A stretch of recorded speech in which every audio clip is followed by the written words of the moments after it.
All right, hello and welcome everyone to the PSGS Invitational Tournament. It is day number 1 here. I'm Licky the Cow, joined by Kiara, and we are here to bring you very first game of the day of this wonderful tournament. For the main event, we have FrostFire Simps versus Heroes of Golf here, the first and 8th seed facing off. I'm excited for this match and this tournament overall. Oh yeah, me too. I mean, this is an awesome event. We have some big names playing. Bulljacks, a legend of League of Lads, bringing in the FrostFire Sims. Heroes of Golf, of course, some of 8012's hottest names. Heroes of Golf with a little bit of a storybook run last night as well. Defeating the Small Nut Stack, which I didn't catch the name of, and then 2-0ing Pot of Greed, one of the almost we could say one of the hosts. PSGS, of course, the main host, but Heroes of Golf looking good last night. We'll see if they have what it takes against this against the top seed here. Yeah, it's gonna be a hard fight for sure. Coming in, you said I think it's the largest MMR disparity, correct? Yes. Let me find the actual number that was being talked about. Yeah, they're definitely fighting uphill here, but can't count them out. I mean, they had an impressive showing. I think Heroes of Golf yesterday, winning first the BO1 and then the BO3, in pretty decisive fashion overall. So definitely, I think coming into this day with good spirits and ready to show up strong. And definitely with these picks, I think they've got the Marcy Lena, pretty straightforward heroes, and then also on the other side, the Hoodwink Beastmaster. Yeah, the Marcelina, one of the Goldfish Gaming inspired combos here, perhaps some influence there from Insane Chaos in the draft stage. But this Hoodwink Beastmaster lane I love a lot. I feel like these heroes actually complement each other really well. They can catch for each other. They can kind of scout for each other. Really good both in lane and in game, I feel. So it's going to be a tough one. I mean, even, they have this Marcy, but they're going to need another hero to deal with the Hoodwink Beast lane, I think, on Heroes of Golf. Yeah.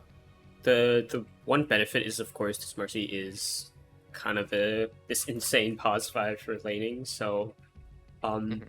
they do prefer the Marcy on Edge Temper, their 4, though. I don't know how much it's going to be played by Juicy Panda, their 5 on Heroes of Golf. So it'll be interesting to see if they indeed do play it as 5, or they go for like a completely different safe lane here on the sides of Heroes of Golf. But Hoodwink Beast does sound quite potent. Mhm. Yeah, some of the traditional counters to Beastmaster, like the Winter Wyvern, I believe we saw Juicy Panda play that last night a little bit. Oh, for sure, yeah. Of course, Kennen Enchantress, although if Juicy Panda is normally a carry player, I'm not sure how much he knows some of those like higher game count needed type heroes. But still some options in the pool for Heroes of Golf for sure. 5 seconds. Yeah, I honestly, depending on what they pick here for Frostfire Sims, I wouldn't mind the Wyvern at all. They mostly focused on banning out Jax, the offlaner for Heroes of Golf. At least MMR wise, the best player on the team. And the Razor and Nice Talker from last night were a pleasure to watch. So some good bans from them.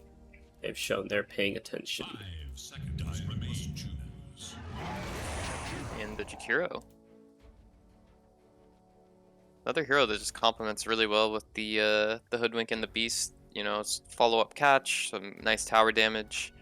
They're covering their own bases really, really well on the side of Frostfire Simps, and it's kind of, I don't think any one hero counters these 3 heroes, which is a good sign, I think, of a well-constructed draft. Yeah.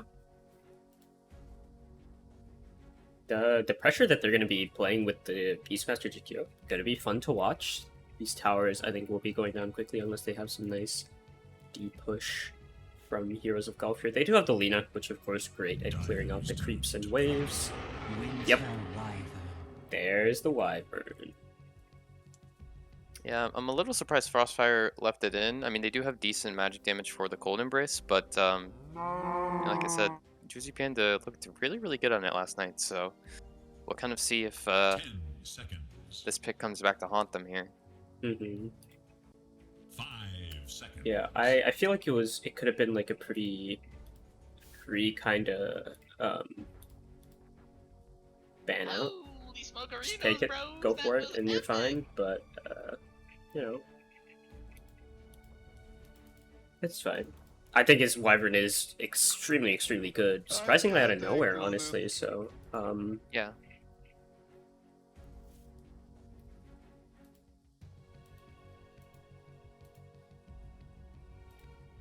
I wonder if this... So they're showing Lena and 2 supports. I mean, I wonder if they're going to save carry for last year. Okay, they grab a Slardar. oh, okay. It's not a wave clear hero that I maybe would have liked against the imminent push strat of FrostFire Simps, but it's a pretty strong hero. Dissuades any like Juggernaut type picks, like that'd be a really good tempo carry for FrostFire Simps. Templar Assassin. Okay, well that's kind of a tempo carry a little bit as well in TA. Mhm. Not the best of DOT really, I suppose, other than the Arctic Burn. I don't know the exact level that it starts breaking refraction, but or if it even does, it might be one of those spells that has like a weird DOT for refraction purposes. But I do like this TA pick. It doesn't seem to be contested much right now. Only really one. Well, I guess there's 2 catch spells in terms of Winter's Curse and Dispose, but if you're using Winter's Curse offensively like that, I guess there's 2 types of ways to use it offensively. Like one is against Beastmaster and his zoo, and the other is to like kill the TA. So you're gonna have to like choose which one you do, which does make fights a little trickier with the Slardar, I think. But we'll see how it goes. I don't hate it, and I think whatever last pick Golf has, will definitely need to deal with this TA. There's no PL. There's still Chaos Knight available, which is always decent against TA. I believe Terrorblade is still available as well. Not the best against Jakiro, but definitely some options if you just want to straight up win the carry to carry matchup. Yeah, I'm honestly I can't take this, dude. I can't take a this, little dude. surprised about just the Slaughter pick overall. I don't think I've seen this hero except when I randomly tuned into Smallnet's stream and saw him playing at mid. Like, it just hasn't really just been on the radar at all. But I assume it's a hero that Jax is very comfortable on, and maybe just a little like unconventional. But if it works for Jax, then I'm down to let it roll. 5 seconds remain. Yeah, there's still like a Zeus in the pool among a couple others, so maybe the Terrorblade would be dissuaded by that. FrostFire banned out Dusa and Drow, so looks like they might be willing to give up the Illusion Hero, knowing they have the Jakiro, and are just kind of afraid of any like super ranged hero. But I don't know how much that comes into play. I mean, there is a Marcy, so we could see like a Marcy sniper type situation, but still Void Spear in the pool. I don't know. A lot of the potential carries do have some answers in the mid lane. And Oh, sniper, okay. Called it on the money. Damn. Yeah, that was probably their last remaining like ranged hero to pair with Marcy, other than Klings, which I don't think is particularly great, especially with Slardar. Like those heroes are too similar. We'll see if FrostFire goes for a straight up jump hero. They have the full 2-minute reserve time here, so maybe they'll take a little bit more time to think it over. But Sniper Yeah. Lina is quite vulnerable if you get something that can get on top of them. They still have like a Tiny as well. It's good physical damage through BKB. Yeah, I can see like Tiny, Void Spirit, Bat Rider. Okay, similar idea. A little bit less damage through BKB, but definitely a big threat to getting on top of those heroes. So I think it's going to be up to Juicy Panda and Edge Timber. They're going to have to save the Sniper and the Lina as much as possible, but if they can, this is a dangerous lineup. We'll see if they're able to do it. Yeah, I mean, this it's gonna be so interesting. I'm curious to see like what exactly the Beastmaster builds into, whether they're gonna like also double down on this jump onto these backline heroes, or rather go for the more like aura-centric build that's been with like the Vlads and then going for the points and axes rather than simply just going for like a blink rush to roar or play onto these backline heroes? I'm just so curious. I don't know. I think you would probably want auras, because if you kind of all in on like blink initiations, you might get messed up by the Winter's Curse and the dispose and stuff. True. Whereas if you kind of have like a Wraith Pack sitting down and like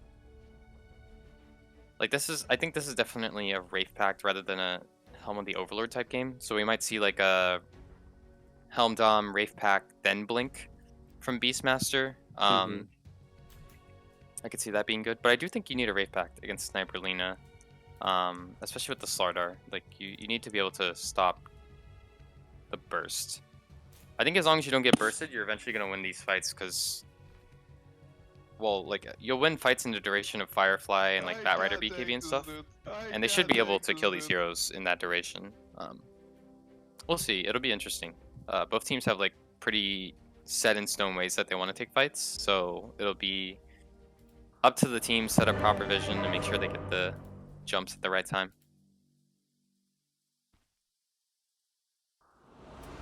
Alright, well, we're getting into the game here. Hog versus FrostFire Simps. Oh, look at those Lina stat lines. There we go. Somebody's clearly played this hero a few times. Yeah. Alright, well, we have Fume on this TA right here, looking over to mid on the Batrider, Colonel Squid, over on the Jakiro, Bulljax himself, Wee on the Hoodwink here, and then Journey on the Beastmaster. Other side, Juicy Panda, Signature Wyvern, Jax on the Slardar, looking quite shiny. Edge Timber on that Marcy, Nose Cosmetics, yep, Valve, get on that. Sham on the little Jungle Sniper Man, and of course, Insane Chaos on the Master Tier Lina. Colonel Squid made it out pretty quickly to get this ward down, but looks like the teams might just run into each other over here. The hands going through, they're gonna get the crush as well onto the Beastmaster, and now Shrapnel coming out, plus the Arctic Burn. They're going onto the Beastmaster. It looks like he's gonna be the first one to go down. A very nice pushback to maybe turn it in their favor, but they're not gonna get it. Jack's gonna burn down just a little bit, but probably won't die. Bulljack's next one on the menu. The hands once again disposed, brought into the waiting mouths of Hog here, and they're gonna get 2 kills in just a very short duration. Yeah, they almost got some all chat here from Mr. Panda. Gotta wait till 30, that's true. Brand new change to Dota. Oh my god. Yeah, nice couple kills there from Golf. Well, we've got this Jakiro TA lane versus this, what will we have? They're actually putting the Sniper and the Wyvern, so they've actually swapped the lanes around to ensure that this, I guess the stronger Beastmaster, or sorry, not Beastmaster, Marcy starter lane's facing the stronger lane up top as well, so. Yeah, I actually think this is better for FrostFire Simps. I think that Beastmaster getting off to a good start here is a little scary for Heroes of Golf, and I don't think he cares too much about Slardar. So he has his board, so he's not going to get chased down as much. And previously he was looking at playing into like a sniper lane, which would have been a lot scarier.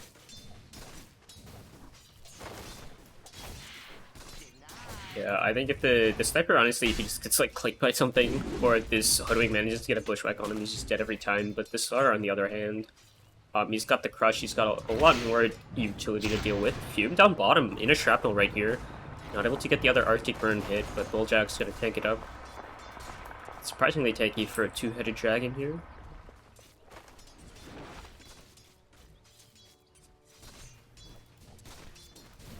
Fume's out of his own region, has a shared tango. There is a salve waiting in Bulljack's inventory, but Sal's were nerfed, so it's not going to really do a whole lot to keep this TA in this lane. But she does get one of her own now. Oh. Up top, they're going to get Wii on the Hoodwink. The hands of Marcy, ever waiting to snag a hero. Yeah, spooky stuff for... Jumping forward, dispose number 2 plus the crush as well. The bash is going to be coming pretty darn soon. Down bottom, they're going to lose Bulljacks, but Journey should be falling in just a few more clicks. Manages to get a wand hit off, but the bash again, Bushwhack off the mark as well. So, very strong start here from Heroes of Golf. 5-0 in the first 2 minutes. FrostFire just bleeding right now. Some mistakes. Oh, another dispose coming in. We might be in trouble. Oh, up top, Hoodwink, little squirrel brought into the waiting arms of this giant.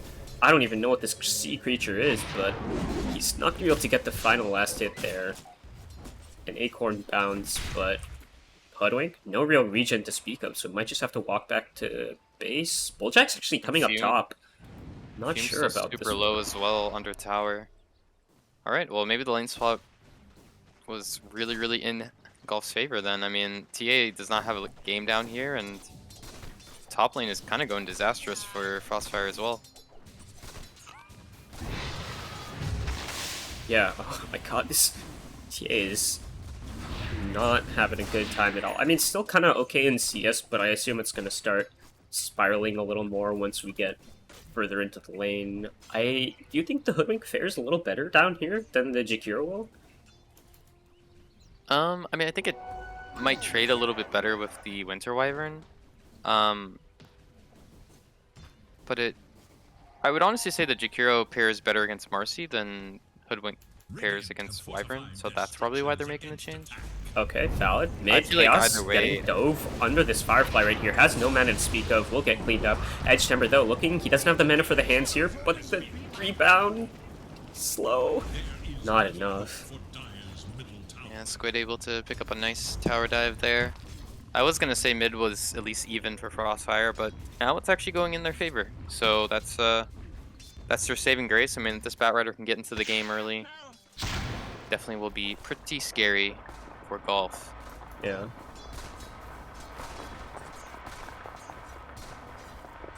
You know, despite the kill lead, TA is actually ahead in levels on the sniper and the Wyvern. So, granted, you know, our 2 supports are pretty underleveled, but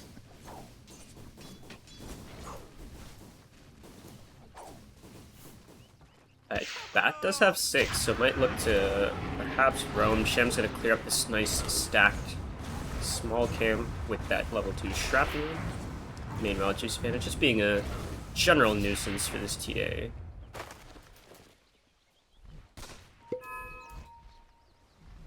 Edge Timber looking to catch up top. Bulljack's gonna get pulled back into the waiting arms of the Slaughter once more, gonna get crushed up. Bash, but they don't actually have all the damage they need to take this hero out, and now Journey looking to run back in, but Jack's here again. Another crush. Can he get the bash off in time? He needs one more hit. He's gonna get it.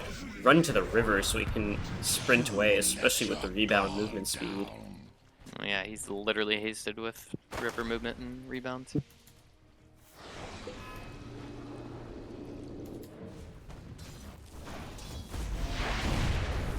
Chaos hasn't fed a second time mid, so Colonel Squid still not spiraling yet on this Batrider.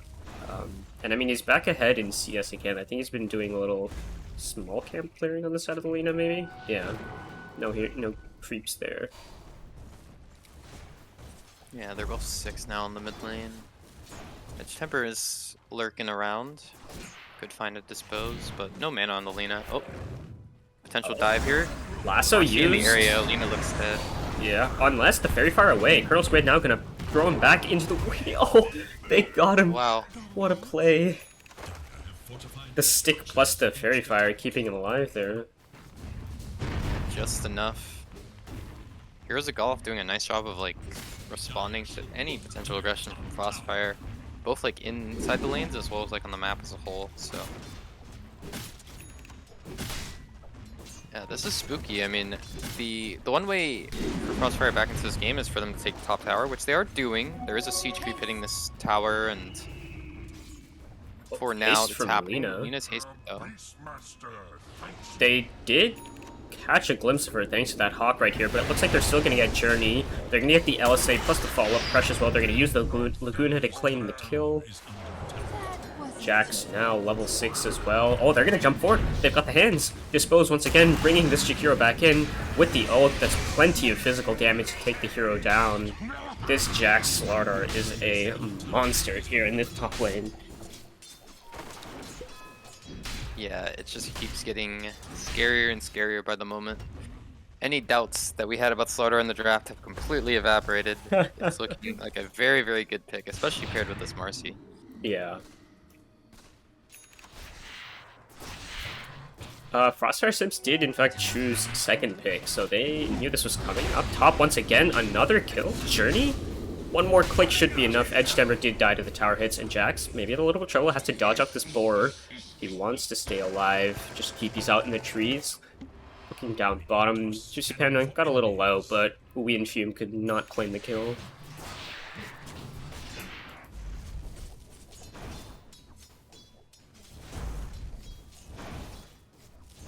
Well, despite all this, the, I guess, tower health check still slightly in FrostFire's favor. They've almost taken this top tower, but the Slardar's been just like a wall up here. I mean, normally you really want this tower dead on Beastmaster so you can start pressuring additional lanes, but it's just not happening yet.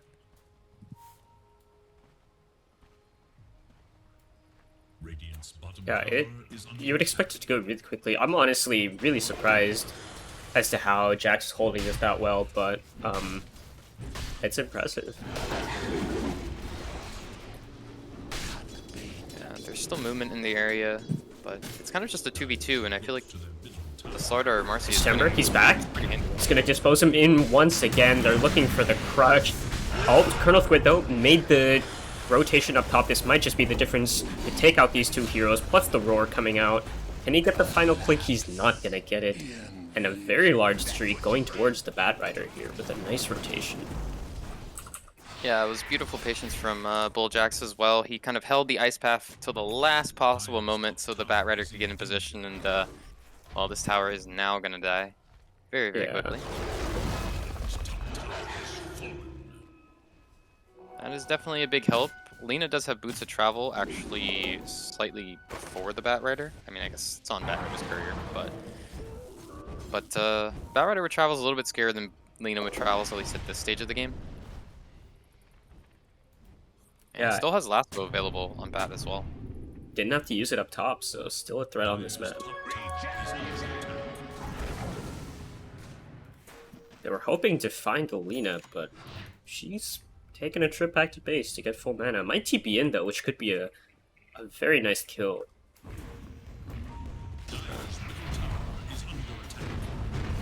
Just gonna TP in. They see this TP, and immediately the ice path comes out. They're gonna potentially get the lasso as well. Boot it away, dodges the LSA. So they're gonna get the Lina here, and now Jax, you're gonna get caught by this lasso. They're popping the Hoodwink ult as well. It's gonna break off onto the Slaughter right here. Huge damage plus the Bushwhack as well in the Firefly. And now Fume turning, gonna get thrown into the tower right here. So he is gonna die to the sniper. Nice heal from Juicy Panda as well, keeping the Marcy alive for a little bit longer, but Colonel Squid will get his food in the end. Potentially looking for more. Juicy Panda does have that curse, but Arcane Rune on Bat Rider is nothing to mess around with. Yeah, Bushwhack as well. He had so many stacks on him. Now Insane Chaos back into the game right here. Can he catch anyone off? Looks like he won't. By the way, this whole time, Beastmaster not at the fight, just farming, and I believe has the helmet on complete now. So that's... Not only was it a 4 for, I think... Oh my god, he's going for the Lina. 6 charges of the Sticky right here. Oh, he still dies. He gets the kill first, though, with the help of Samurai, but... Yeah, don't want to feed the sniper some kills, but that also hurts Lina's momentum. So I actually think this Beastmaster being able to farm like this is really, really nice for FrostFire. Even TA is farming the map as well, so... Yeah, TA does have that Dragon Lance done, so still not the worst. If you can get that 16, 18, 20 minute deso, you know, you're still in the game.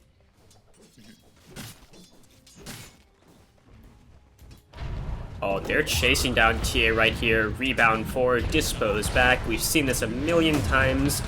The refraction did keep her alive a little bit longer, but the final punch is from Marcy here. Will net them that kill. Here's the flip side, they don't actually push that fast. Yeah. Top tower is almost dead. They've ignored this Beastmaster for like 3 minutes, and it's actually just brought FrostFire completely back into this game. They have a great tower defense lineup too. Like, you can't let Beastmaster do this. Yeah. They can simply just put this Wyvern in a lane somewhere and Right. make things happen. They're looking for these wards, but not gonna find them anywhere. This is really, really bad for Heroes of Golf. Like, even though they found a kill in the TA, it doesn't really matter because they just don't have the top side of the map anymore. Like, if Batrider's ever missing and there's like a Hawk in the area or a Boar or a Helmdom creep, like, you just can't walk into this top side of the jungle without smoking his 5.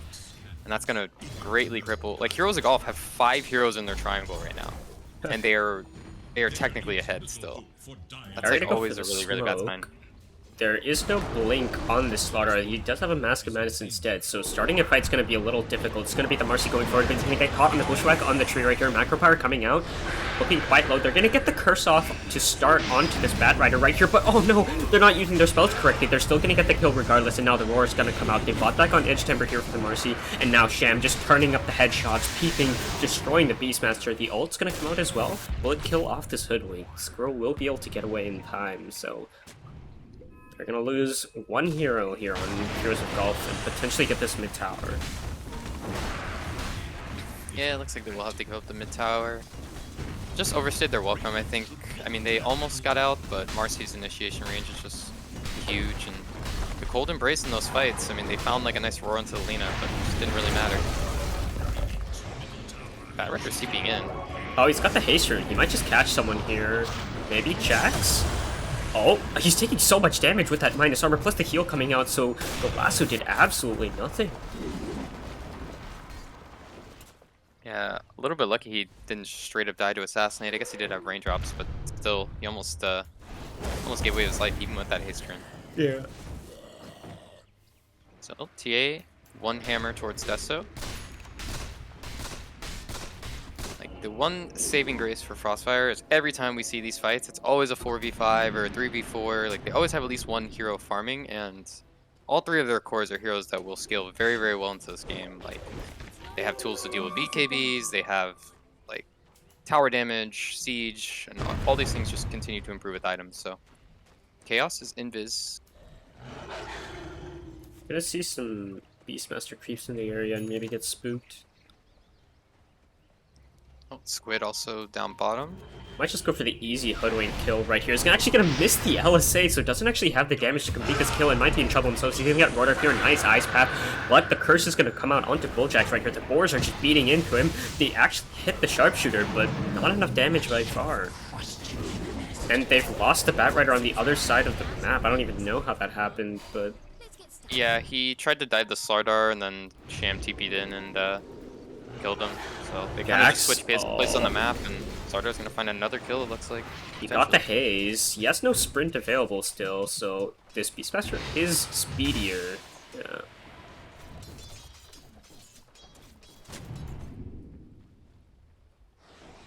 Sniper itemizing for a Lincoln Sphere. Do like it. Definitely a fantastic Lincoln's game. The double value against Roar and Lasso. They're running at the sniper now with the smoke, though. He's doing a decent job to sniff this out and run away in time, but now they're just going for him, trying to find him. Sham's probably calling team, where are you? And now Juicy Panda's coming in to try and save him in time. They're gonna get the lasso. The heal does come out, though, but plenty of magic damage to net the kill. Can they get the Wyvern here? Insane Chaos gonna get the LSA this time around and beat into Bulljax. He's gonna pop a bunch of wards, trying to run towards this ancient camp. Do they see the fact that he dropped those wards, though? He might have just gotten away with it. Yeah, looks like they're not going to de-ward for the time being. And Deso on the way for TA now, so both teams have crazy Roche potential, honestly. I feel like if FrostFire can force Winter's Curse like somewhere else on the map, they can take Roche really well, and Heroes of Golf have to like push out all their waves, which is not really possible because they're missing a tier 2. Yeah. This Beastmaster just chilling top, sending wave after wave, hurtling down this top phase.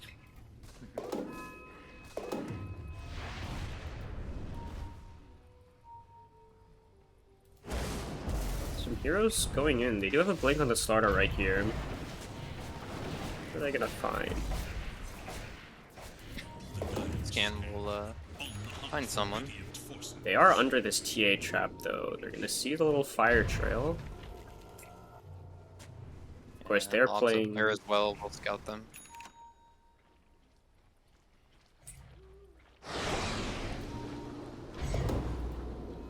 Despite the aggression that Heroes of Golf have, their vision is very, very defensive right here. They've got 1, 2, and 3 wards just on their side of the map.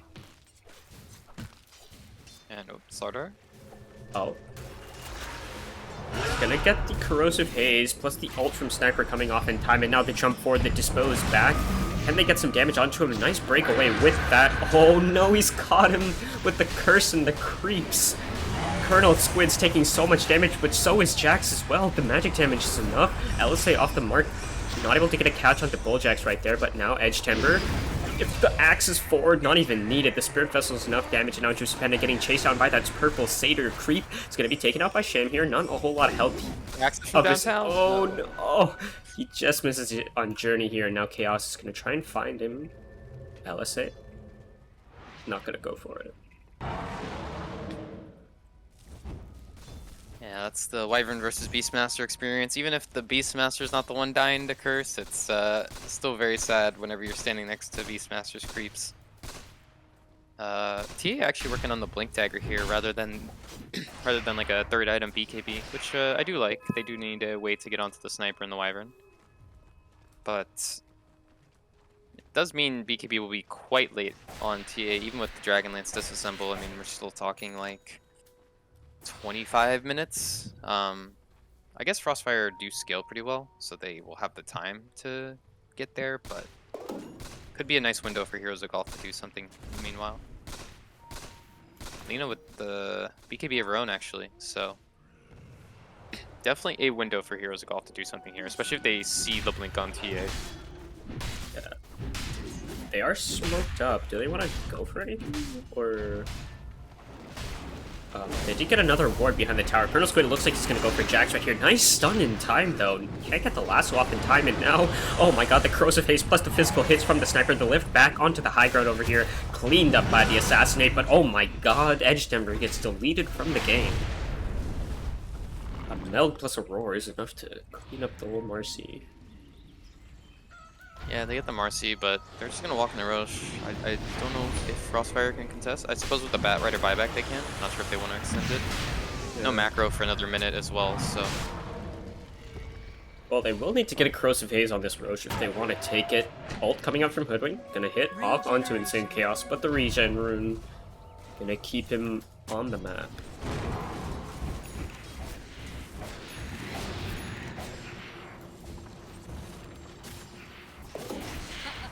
219 on Juicy Panda right now. It's a quality Winter Wyvern gameplay right there. He's really never been in too much danger. I think the one time he died was actually that one fight where like 3 people got killed trying to kill him. So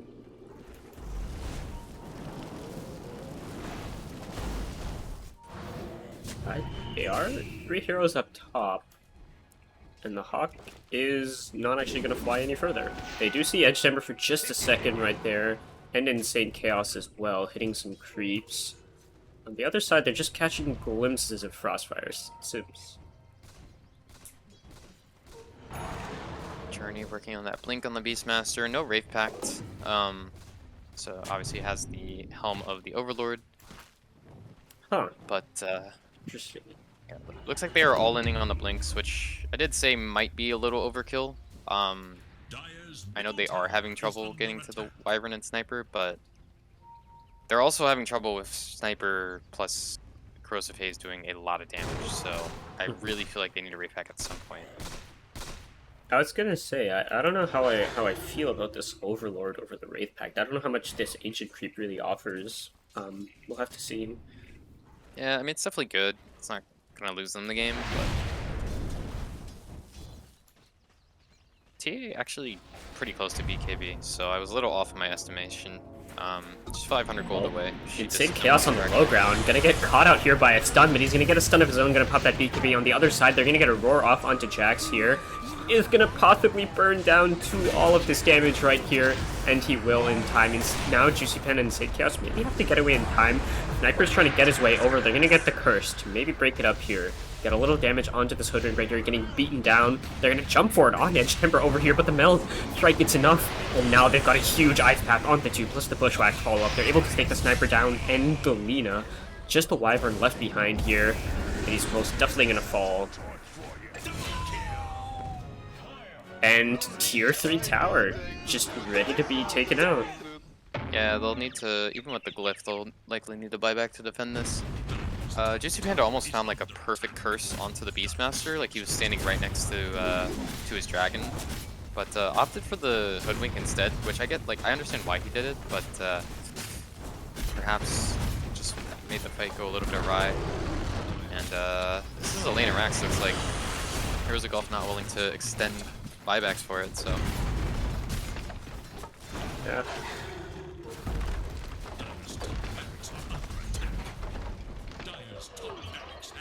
Yeah, Wee is playing fantastic. Kind of like my Hoodwink on Thursday nights. Like, the laning stage went rough, and then after that, he's been, like, fantastic for the rest of the game. Love the Vessel pickup. It's been great against the Cold Embrace. Like, just finding such good bushwhacks. I mean, that fight alone, like, caught the Sniper and the, I think it was the Sniper and the Wyvern, or Sniper and the Marcy. Like, just great stuff overall. Roche's theirs when they won it. Doesn't look like they won it immediately, but TA actually going for the Ogre Club, so no disassemble BKB, just to make me look good as a caster, waiting till 25 minutes to get the BKB. I definitely appreciate that. Ice Path onto the Wyvern right here. The Blink forward as well. Huge damage from the TA onto the stun target. But can they get more? They're going to get the stun on the Beastmaster right here. Buyback from the Wyvern immediately as well. Journey is going to get... Ooh, actually gets the Roar off in time before he goes down. They're going to get the Lasso as well. And now the Curse on the other side to buy themselves a little bit of time. Insane Chaos is going to pop the BKB. Curse not actually able to get anyone here in time. They're going to try and chase down the Bat Rider. But oh, the overwhelming damage from the TA is just too much for them to deal with. A second buyback. Oh, Bat Rider. Ooh, he got caught again. I thought Bat Rider was out. He went back in for some reason. Yeah, once again, the curse, like, almost off the mark. I think they cursed the TA rather than someone standing next to the TA. And thus, the TA was fine. So, nearly there. I mean, they did have to expend some buybacks on Heroes of Golf. Did get the mid and the off lane. Looks like they might get Roche from this, though, so...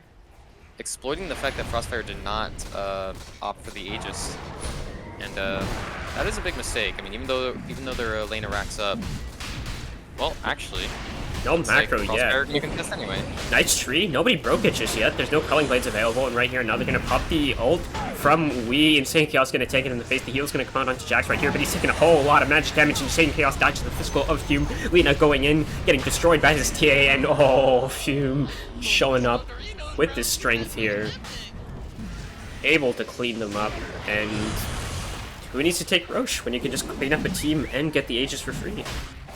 Yeah, I guess they were just baiting everyone, including us as casters, because they just waited for Heroes of Golf to group into Roche, and they dropped all those Jakiro spells, and you just saw Sardar and Sniper just sitting there getting hit by tons of DOT magic damage and like 80% slowed, and then they just died. So, nice play there by FrostFire. Despite being heroes down, didn't matter. And now they have a TA with Roche, 10k gold lead, and this one starting to look a little scary for Heroes of Golf.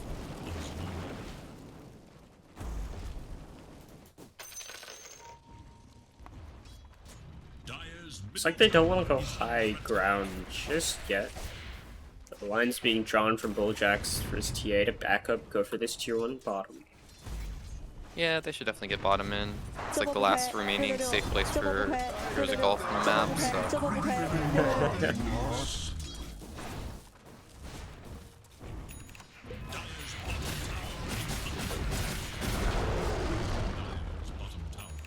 Might as well just close out the map, choke out Heroes of Golf further.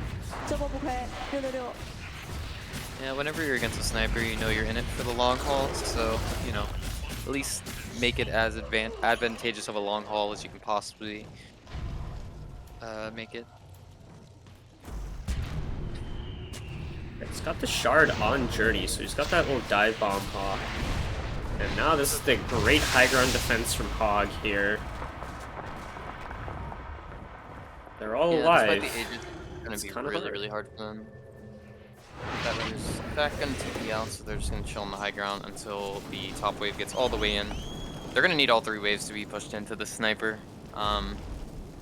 Force out some shrapnel somewhere. Like, the nice thing is that Slardar and Marcy do literally nothing for actually killing creep waves in terms of high ground defense.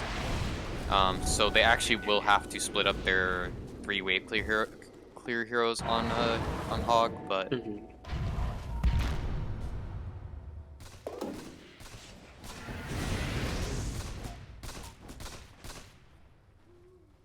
Got Blade Dagger on Yina. Force done on the Wyvern here. It looks like Colonel Squid's going for a... Not just has a casual plate mail, going for the Octarine Core next. No Shivas or anything like that just yet. Force Staff as well on the Hoodwink, and then an interesting cute item on the Beastmaster. Oh, never mind. It went away. He had Manta style cute. But it looked like he opted for the AC instead. I looked over and saw AC, and I'm like, sure, yeah, that's cool, yeah. It was Manta style, but I was trying to like think of why he was doing it, but yeah, AC definitely a good high grounding item this game. I guess instead of typing AC in the quick buy, he typed Manta by accident. A common mistake. Right. Titan Sliver and Elven Tunic also popping up for FrostFire. Those are really good high grounding items. Looks like she has that Mindbreaker for now, so might... It doesn't look like she's gonna keep that Elven Tunic hanging around to swap in or anything like that. Neither the Titan Sliver. Sham is very, very close to BKB, actually has it now, so that's gonna be huge. BKB Lincolns. Perhaps needed it in the opposite order, but either way, has both now, so should be a little less disastrous for Hog in these fights. And Slardar almost has BKB as well, so this triple BKB timing isn't like amazing, you know, given you're playing against a lot of physical damage and some BKB piercing disables, but it's not the worst either. It nullifies a lot of what Hoodwink and Jakiro want to do.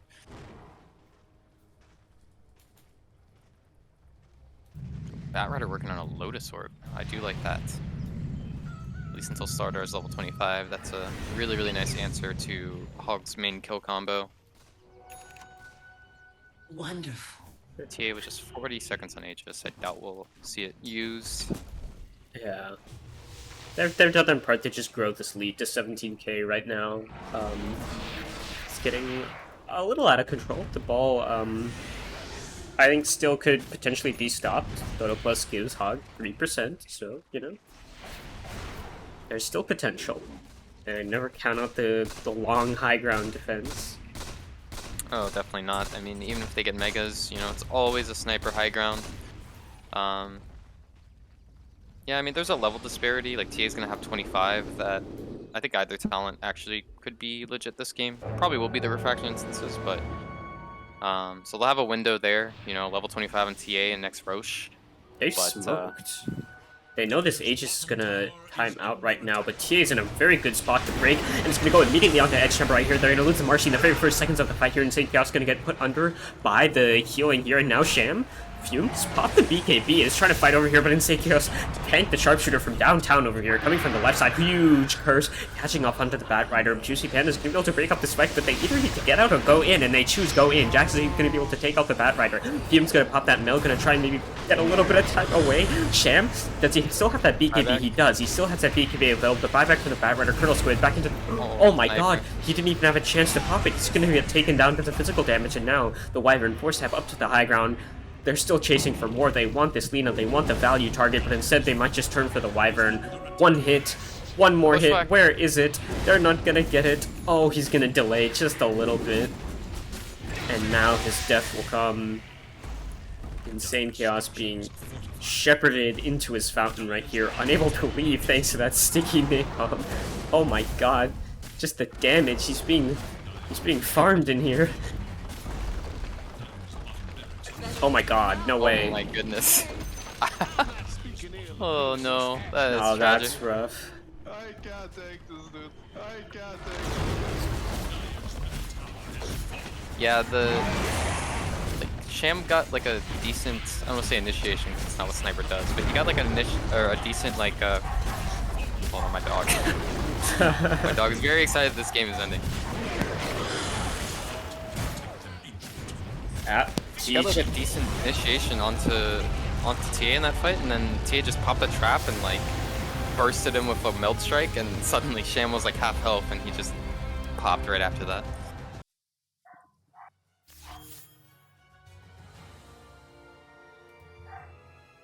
Yeah, I mean, that kill score, very, very close, but doesn't actually tell the full story of the game. Not at all. Yeah, I mean, in fact, this was Heroes of Golf's laning stage, like, for sure. I mean, I think it was 1-5, 1-6 at the early start of the game, so...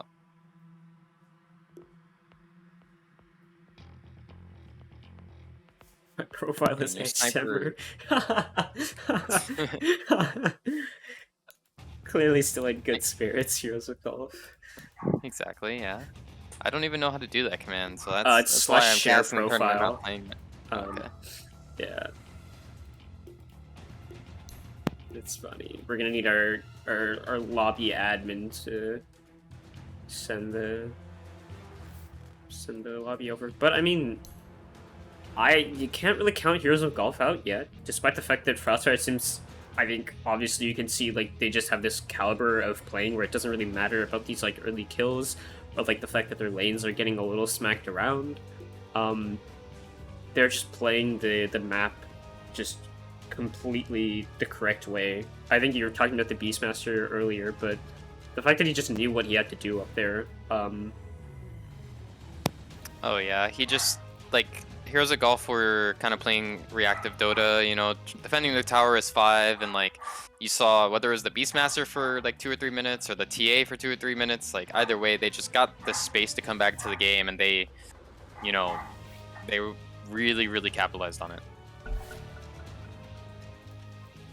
Yeah, but that was just game 1 out of this best of 3 series, so there are potentially 2 more for these teams to fight on. This counts as the quarterfinals series for the main event, so there will be a obviously a semifinals and a finals. That is how tournaments work, as I now mentioned that. But plenty more Dota to come, but we're gonna take a very short break and be back soon.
Feel the thunder, but there's something sweet about the rain.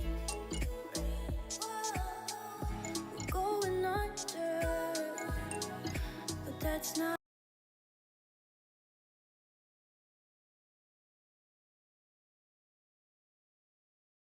Alright, everyone, we're back for game number 2 of FrostFire Simps versus Heroes of Golf. I'm once again Licky the Cow, joined by Kiara here to bring you all this wonderful, wonderful series.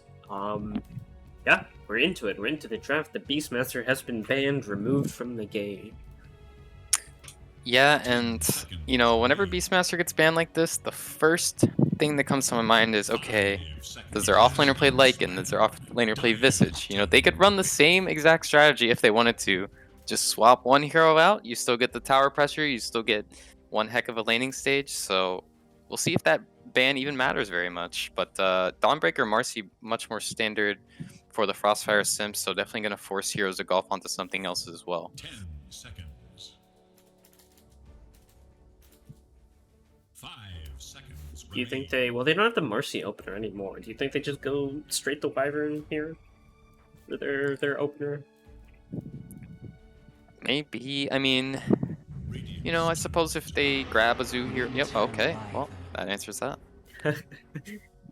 The old reliable. I mean, despite the fact that they did end up losing game 1, the Wyvern play was still pretty strong.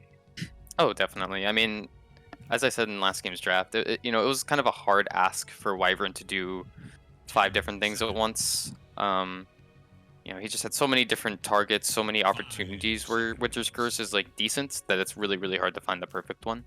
We'll see if Frostfire Simps go for something. They are going to stay with the Hoodwink. I did like the Hoodwink a lot as a counter to the Wyvern. Perfect setup for Sharpshooter. And that Vessel pickup was really, really nice. Like, synergized really well with the hero. So we'll likely see that again from Wii. But I would not hate it if they just, like, slammed a Lycan here. You know, like, Alchemist. Okay, alright. That is not a zoo hero, but that is definitely a hero. Yeah. Been seeing it a lot outside of the traditional super scaling core role.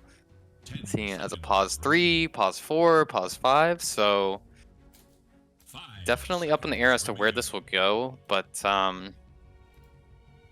yeah, I mean, I feel like these early Alchemist picks Dyer's really set up your draft in the future, because it's like you have to get rid of like all these like early Ags heroes that like own with it, like, you know, Medusa with the 13-minute Ags you no longer want to play against, or like, you know, Ember Spirit or Leshrac or Zeus. Like, these heroes suddenly become a lot scarier with the Alchemist in the game. I do like this Razor pick from Heroes of Golf though. We did see that last night. Piloted by Jax, it'll be interesting to see if it's an off lane or if they in fact go with like a safe lane or a mid Razor. But I definitely do not hate this Razor pick. Pretty strong hero right now, so. Yeah, and I believe he played it into the Alchemist as well. The Alch was a mid-Alch that game around, I'm pretty sure, but it still fared pretty darn well. I mean, the minus armor from Eye of Storm is much more than anything that comes out of Acid Spray, so that Alch, of course, did not go for the conventional item build, so did not have all the physical damage available to it, 10 but seconds. still think it's a pretty decent matchup for this Razor hero. 5 seconds remain.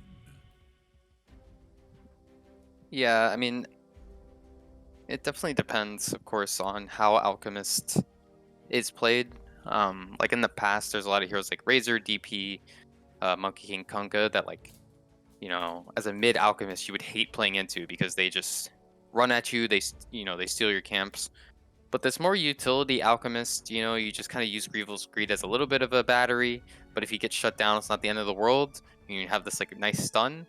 You know, you still have some options against. So it'll be interesting to see how FrostFire Simps adapt and you know, try to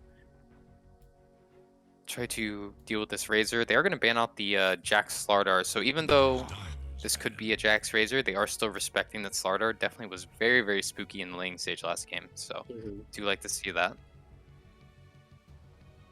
Yeah, I mean, the interesting thing is this is just like a 2-day tournament, so these teams don't have a lot of like gameplay to go off of. They're kind of just mostly doing their scouting bit and like seeing the heroes that people generally play and stuff like that. So it's not like an extended thing where they can be like, this person, they're known for XYZ hero. And there's not even a lot of crossover in terms of like the leagues that these people play as well. So like the pre-knowledge is pretty limited here. So they have to be really careful with what they're like banning out and stuff like that. Right, yeah, I believe even a lot of the players are playing like off roll, so even if you wanted to scout, it might be difficult to do. 5 seconds remain. The Jakiro is has been gotten rid of as well for Heroes of Golf, so Bulljax will have to play a different hero. Dyer must choose. Alright, that is probably the new Bulljax hero, so Dazzle pickup. It's a pretty nice counter to most of the illusion heroes not named CK. Also just a strong laner. I mean, you could probably run Alchemist Dazzle even into a Razor and still like maybe survive. Wouldn't be that much fun, but like if this is your pause 1 on the Alchemist, you could probably get away with it. And if not, it does set up a lot of safe laners.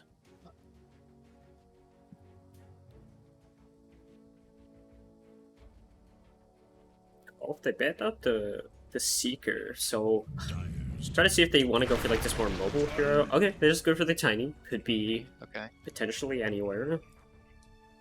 Yeah, been seeing a lot of pause for Tiny. I mean, I think SEA especially in the DPC has like loved to first phase Tiny at 5 or 6, and they just most of the time they'll flex it to 4, but if it's ever a really good core Tiny game, they'll run it. I wonder if FrostFire Simps are setting up for an anti-mage, because they banned 2 offlaners that are really good against anti-mage.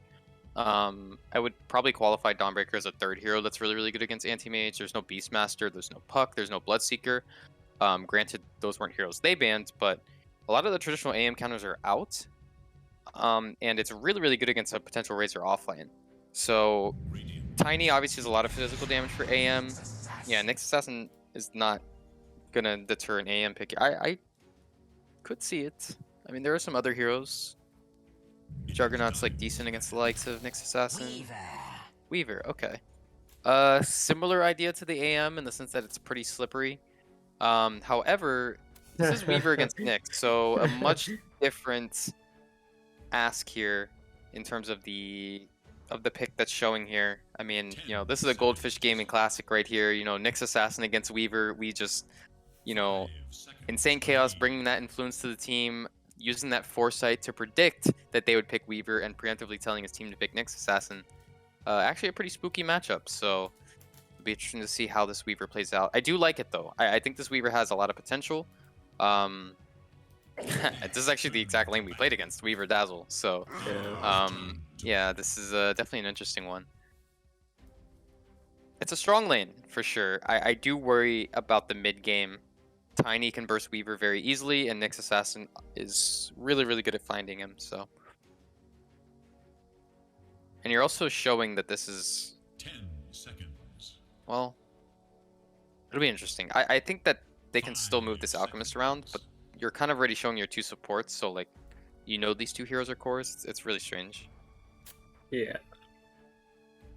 I think, yeah, because you're either gonna have Alk 1, or, well, the Weaver's either gonna be 1 or 3. There's no way it's gonna be mid, I think. Alk could potentially go mid, but I think they're probably gonna run it as like the 3, the Alk and the Hoodwink paired together. That seems like a decent move lane. I think so too, yeah. Weaver, I think you pick Weaver to deal with Static Link. I just feel like I would rather have AM, or even, like, I would even rather have, like, PA or Razor. Like, even though they're not really amazing against, like, Winter Wyvern stuff, or, like, did I say PA or Razor? PA or Ricky, rather. Like, I like, you know, just heroes that can get out of Link. If you want those heroes, just don't get something that dies to Nyx Assassin, like, uncontrollably, you know? Mars DK banned for Heroes of Golf, so they at least expect FrostFire to still pick up an offlaner, and Faceless Void and Medusa banned out. Or not available for Heroes of Golf.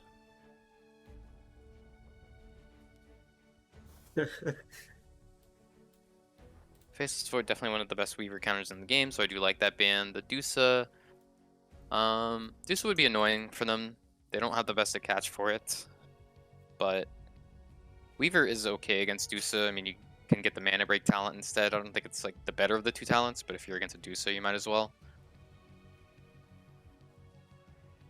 Yeah, I mean, I think I assume they're picking their mid hero for Golf here, and they're gonna pick their mid again for FrostFire Sims last. Because I don't really see the Tiny being the Chaos hero here. I see that as more of like the Sham hero.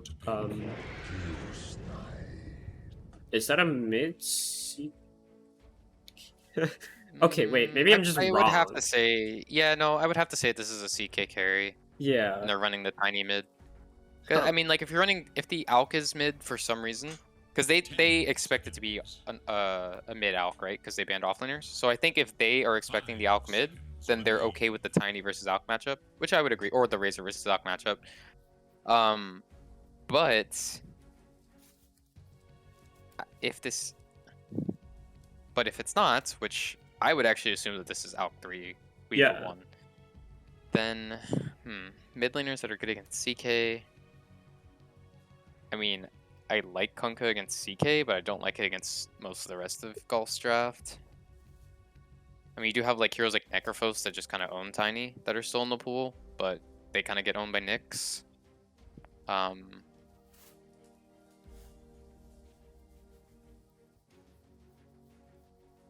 don't know. They have a couple different options. I mean, you could also just go for something like a Zeus and just get the free Ags and kind of go wild all game if you like. You're still going to die to Nyx Assassin occasionally, but that wouldn't be the worst. Like, they need like an Ags holder for sure, because they don't really have that like perfect. Okay. I mean, that is the Tiny counter.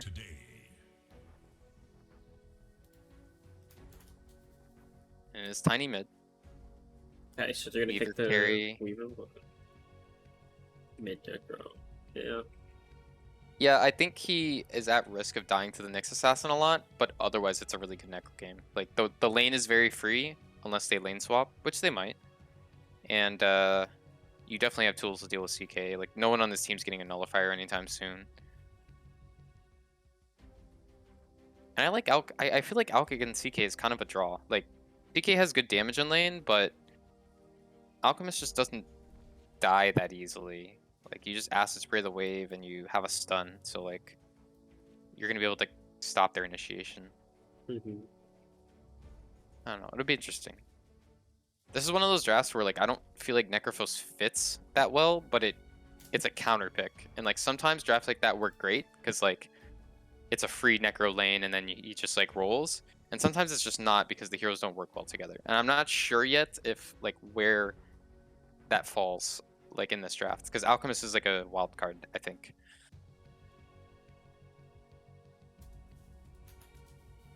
But we shall see. I mean, I think if Journey has the same amount of space he had last game on Beastmaster, like instead of a tier 2 tower, it's like a 14-minute Ags for Necrophos. I think that's like even scarier, honestly. So it'll kind of depend if Heroes of Golf like learn their lesson from those 10 to 15-minute fights last game. Did I start the prediction? I did not. I'm a genius. Good show.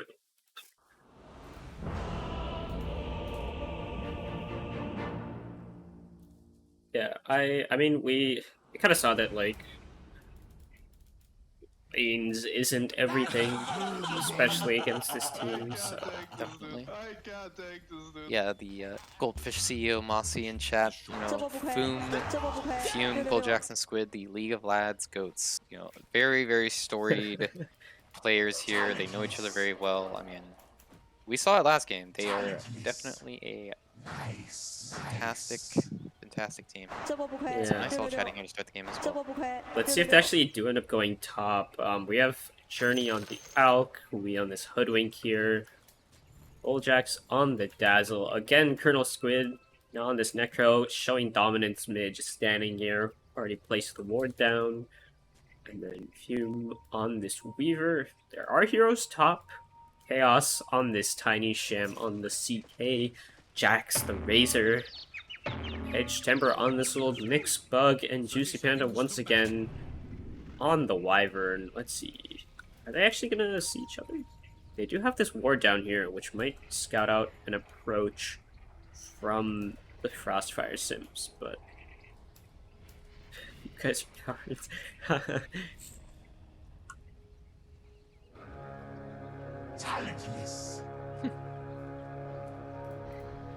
They still might get their fight here around the rune, though. They're gonna see the Hoodwink walking through. He still might have the stun tech. He's charging it. Stun. Oh. Insane Chaos has to be a little careful. He's gotten hit by the poison touch and the bushwhack coming through. They're going to get the kill onto the mid Tiny, start this off, and now Journey looks to be the next, potentially, if Edge Temper can get this stun off. He's channeling the stun in the trees. He could get it onto Jax here. Huge damage coming out. Double kill from the Necro. That's not how you want to start a game. Yeah. That's very, very scary stuff. Chaos actually got tree grab first, but then forgot to grab a tree, so he's gonna miss 2 creeps there. Yeah, this Alchemist level 1 is just so strong. 150 damage is like really no joke, and you don't even have to charge it up the full time, I think, to get the damage, because it's only the stun. Oh wait, no, never mind. Forget that. Bad caster. Maximum damage But, and stun time, yeah. Yeah, but either way, I mean, like, the spell is like so nuts, I think. And that's why the hero's like been played off role. So they've done a little bit of a swap again. I mean, Sham's here down bottom on the CK against the Weaver, and they've put the Razor into the Alchemist. Yeah, it's interesting that they're kind of running double range and double melee lanes. But I mean, yeah, I don't like this. I feel like Razor. Bushwhack? I mean, I don't know. Maybe I do like this actually. Stun as well. Got the Arctic Burn off, so a little bit of damage onto Journey right here. Should be perfectly fine, I think. I think you have to do this move so that your Razor can get Static Link off, but I do think this hurts CK way more. Because last game he was playing Sniper against TA, so like he kind of just wins that lane, and like the pause 5 didn't have any way to stop the Sniper from doing what Sniper does. But this time you have like this Weaver Dazzle lane, which is very scary, and then you just have like these two melee heroes, so like they can't walk up to the lane. Yeah. So as long as FrostFire can get pulls off, which they are starting to do, like, you know, Weaver can kind of just do Weaver things and just vibe pretty much. Edge Timber with the brown boots Ags queued up, gotta love it. Already has planned for the next 50 minutes. Yeah. I mean, they've got this Necro Tiny mid matchup going on. Looks like it's pretty even. Is this how it's like kind of meant to go, supposed to go? Will go for the next 5 minutes? Yeah, I mean, Tiny has like decent burst damage, so if you ever catch the Necro like on low health for some reason, then you know that's nice. But catching Necro on low health is like a really down bottom. tricky ask. So. Sham, Poison Touch, plus the clicks from Hume. They're able to get the Jack's Razor kinda as well. fast too. Oh no. The acid spray.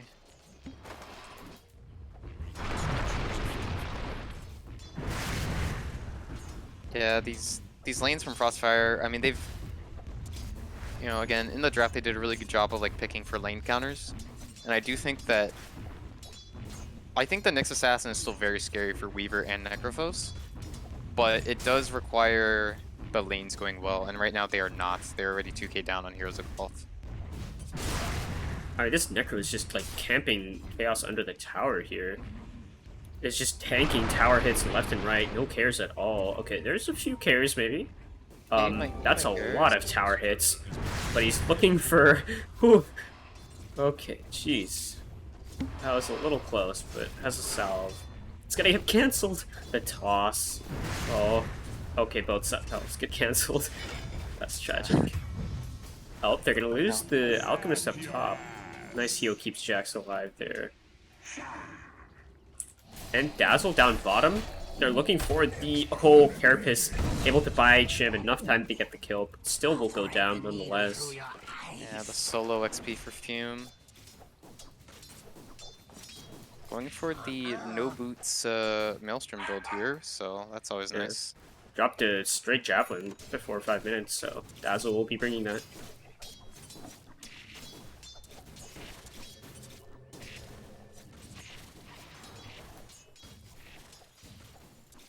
It's not the exact swap around from game 1. It is 5-2 instead of 5-0 here for FrostFire Simps, but I think they kind of figured out what Hog's strategy is, kind of, and are playing it a little better maybe this time around.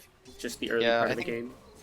I think Journey and we especially are doing a much better job of like responding to the early lane pressure in this top lane. Last game I think they... Sham! Not again!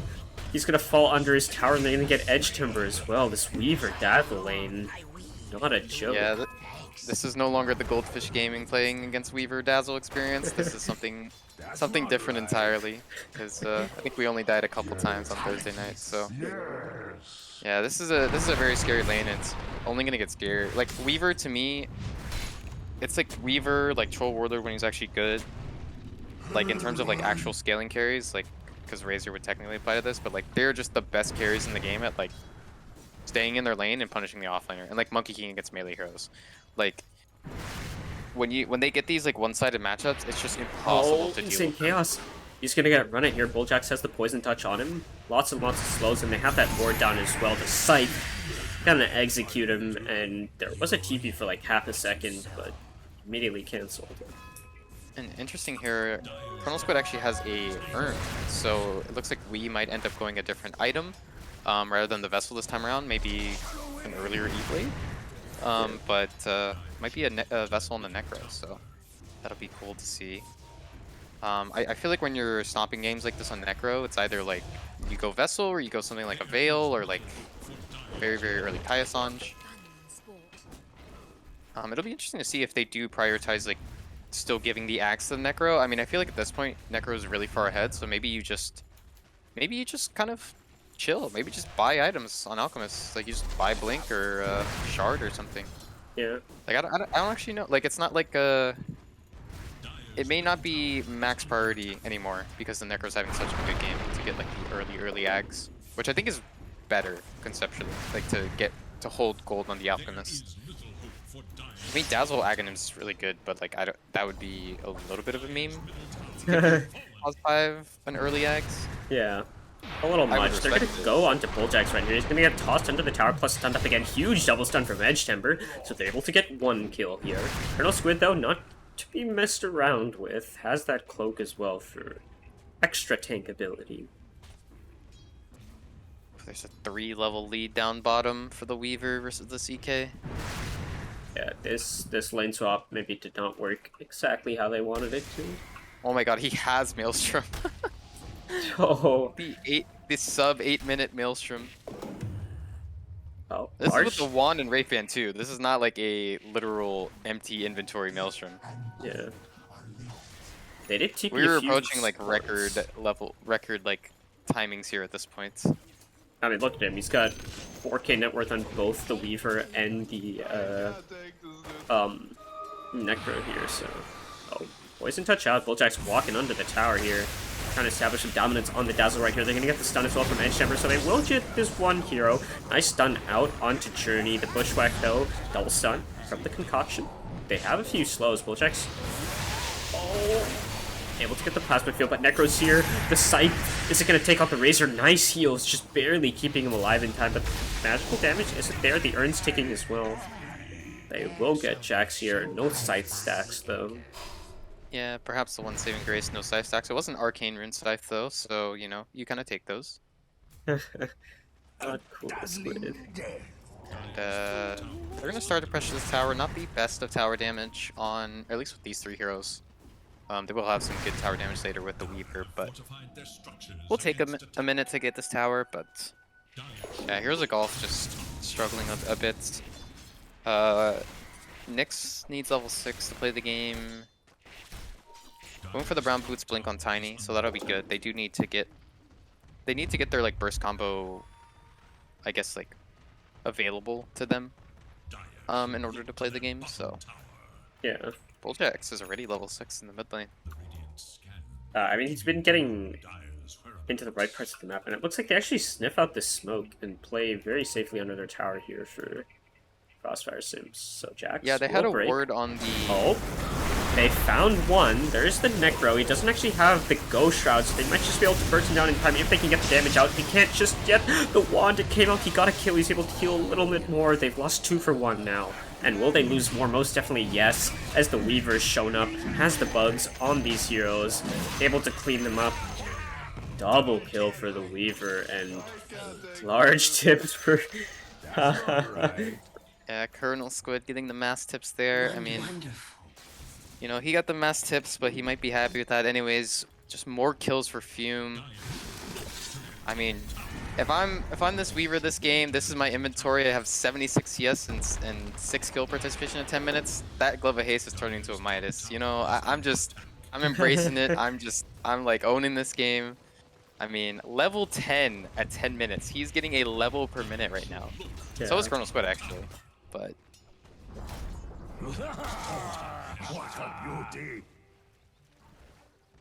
Bulljack's made the right play of leaving the lane pretty early to let the Weaver kind of just do his thing. Sham's gonna get Triple 3 bounty runes.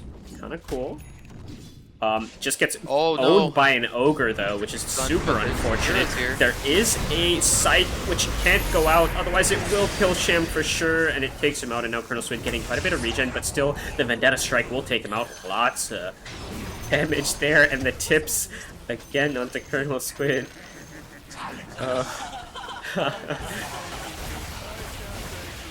They lose their Necro. Journey almost has a Blink Dagger here, so yeah, not the early Ags rush. I mean, yeah, Necrophos, as I said, like will die to Nyx Assassin this game a lot.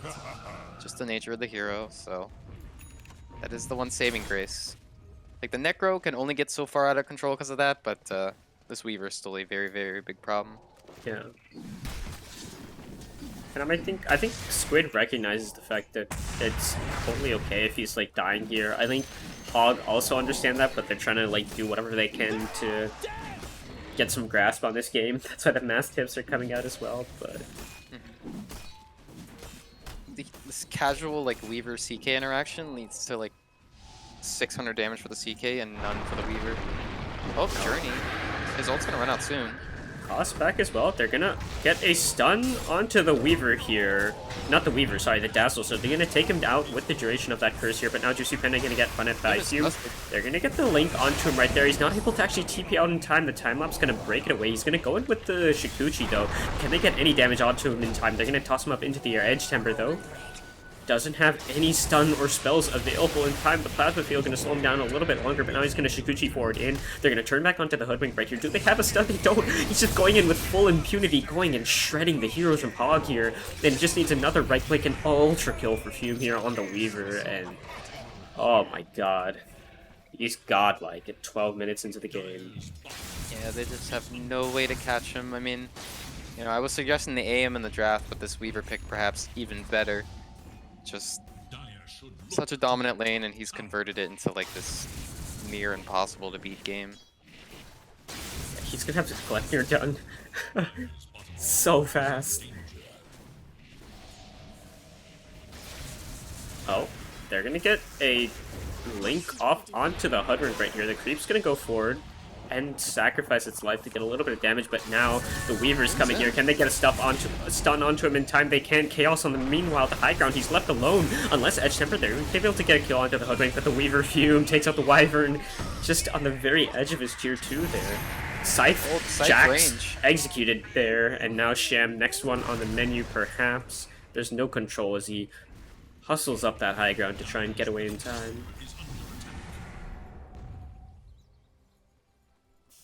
Yeah, just so much chaos caused in the fight by Fume. Just through the bugs on the yeah, I know that was crazy range. Honestly, I thought he had a talent. I just assumed he did. Yeah, I was like looking for a keen optic. I was like, did he opt for an Aether Lens? I don't know. Oh, Edge Temper gonna get one stun here. Can they take him out in time? Oh my god, this is gonna be a huge amount of gold if they can finally do any time lapses. Fume, he's away. Oh man. They might have needed the curse, honestly. Unless they can pop it right here. Oh no, the Ghost Shroud. He's Ghost Shrouded.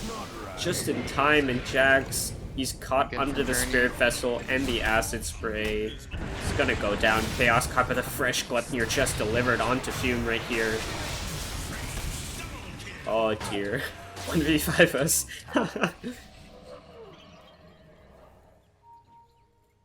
I honestly think he might win. There's a good chance, yeah. I think if he got shard, he could actually 1v5. Yeah. Oh, big high fives coming out over here as they're... Well, it looks like they are enabling the 1v5 here.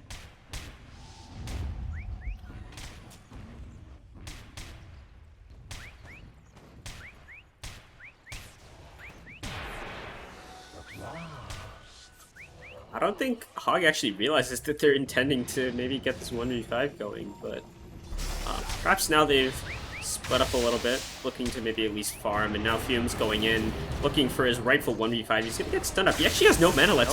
They might actually take him down, finally, if they can keep track of this Weaver, this pesky little bug. He has no mana left for the Shikuchi unless he cred swaps.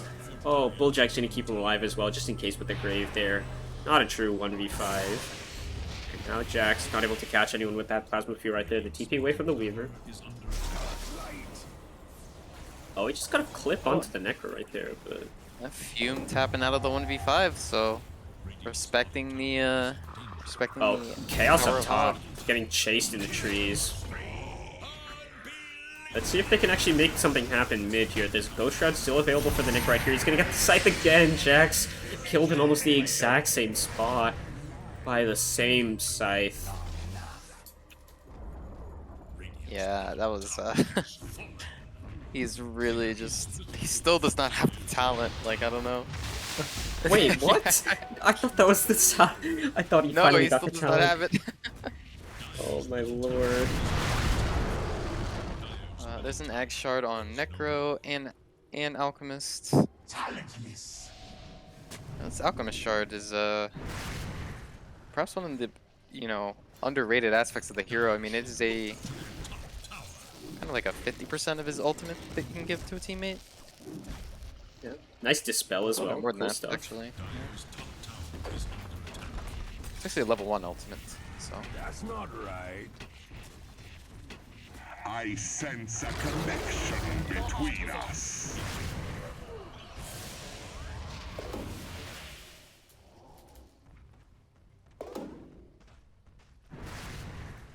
Well, 13k at 17 minutes here. Not quite a net worth lead per minute, so not entirely out of their hands. Still a 4% lead from Dota Plus, but Roche gonna get taken here.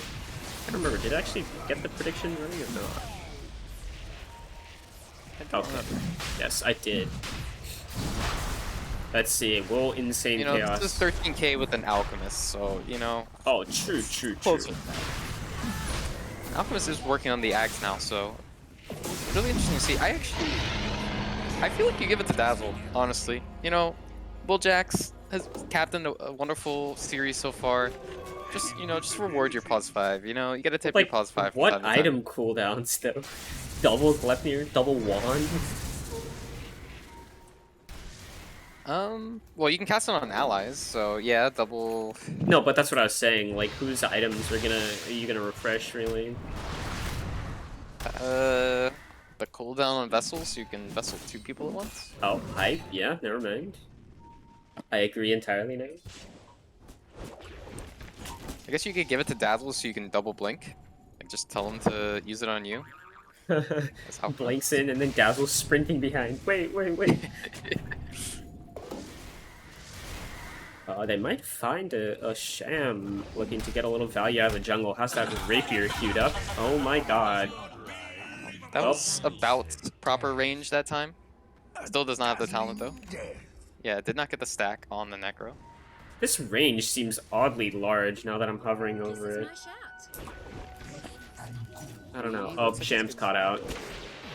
He's trying to run for it. Oh, he gets the hoodwink, so gets a trade at least. Gonna pop that ult there to purge off that poison touch. But still gonna die. Probably worth, honestly. He was almost dying to the hoodwink anyways, so forcing the hoodwink to go back in and getting a kill off it is not the end of the world. Insane Chaos now on the other side of the map gonna TP in. Looks like they want to find Journey right here, and he's gonna find so many heroes just waiting to kill him. And they're gonna get it. Yeah, and ultimate down as well, so won't have that for a few seconds after his respawn. He was close to the Ags, so...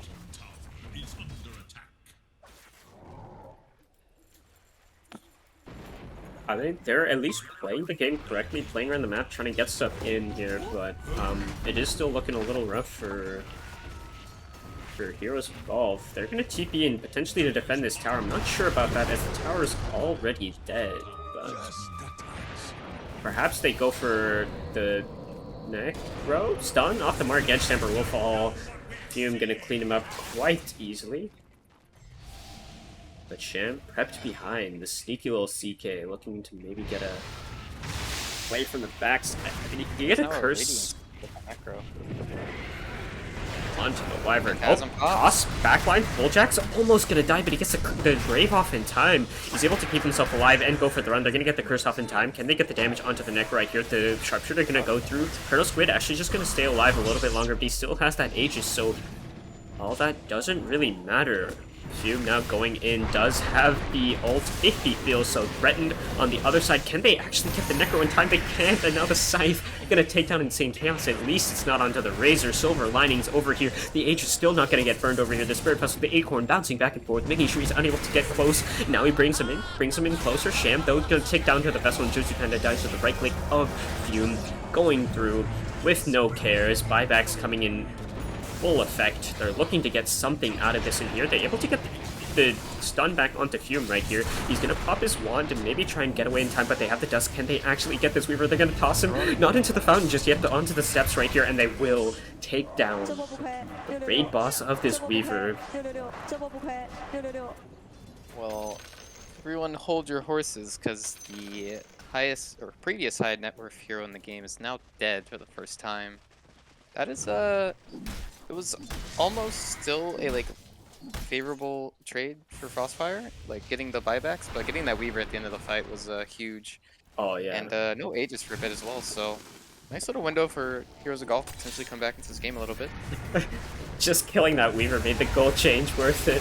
That's funny. Yeah. Chaos is gonna get the vessel onto him, not able to actually get a full connection onto Journey right here. And now Jax has the BKB used, so has to be careful. This Necro is looking for someone to get with that magic damage to slow the curse, but that is onto Ghost Shroud again, and now the Sharpshooter are gonna clean up the Wyvern. Ooh. They've got heroes left and right. There is a blink waiting to be used on this Alchemist right here. He's probably going to go up to the high ground. The stun, though, excellent character here from Edge Temper. Can he get anything happen? They're going to throw him back onto Jax right here, but was that a little bit of a mistake? I don't know if he's strong enough to deal with the heroes being chucked onto him right here, and now it looks like he's going to fall. Nyx Assassin next to fall as well. Sham, though, going to take out Bull Jax and get a little revenge right here, but now he's going to die himself. They're all dead. And it looks like FrostFire gonna turn on to the tier 3 here. Yeah, die back on 3 heroes right now for Heroes of Golf, just the Nyx with dieback. As well, the absolute end. Was an axe given out to someone? Oh, it was given to Dazzle. Oh. I love to see it. Wild. Uses the emoji GG so it doesn't actually count.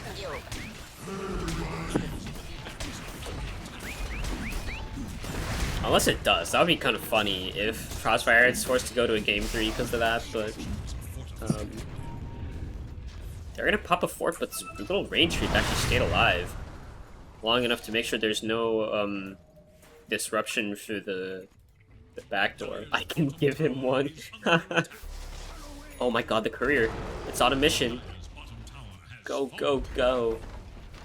Edge Timber literally has no items as he had to sell his brown boots. That's that 4,300 net worth Nyx inventory right there. That's what we watch the big tournaments for. Got the little pig bowl. Just giving him one extra item to use.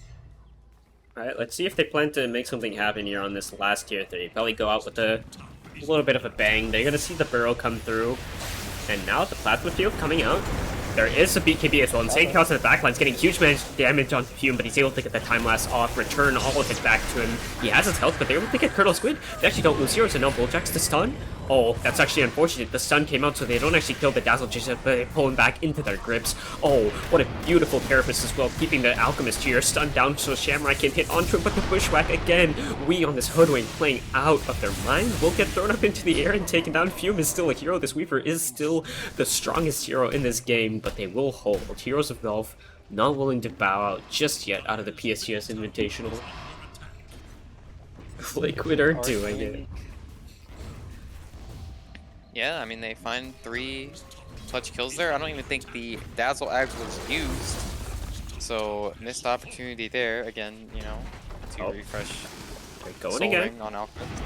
Looking for the stun, toss into the air, but they don't have the detection. They'll instead turn to the Alchemist. The creep gets thrown around a little bit. Insane Chaos not gonna die thanks to that great heal from Juicy Panda right there, and Fume will have to back away. He's gonna get brought back in. He does have that timeless available. We'll pop it. The stun gonna come out in time. Can they get an extra stun off? Please, anyone, get a stun.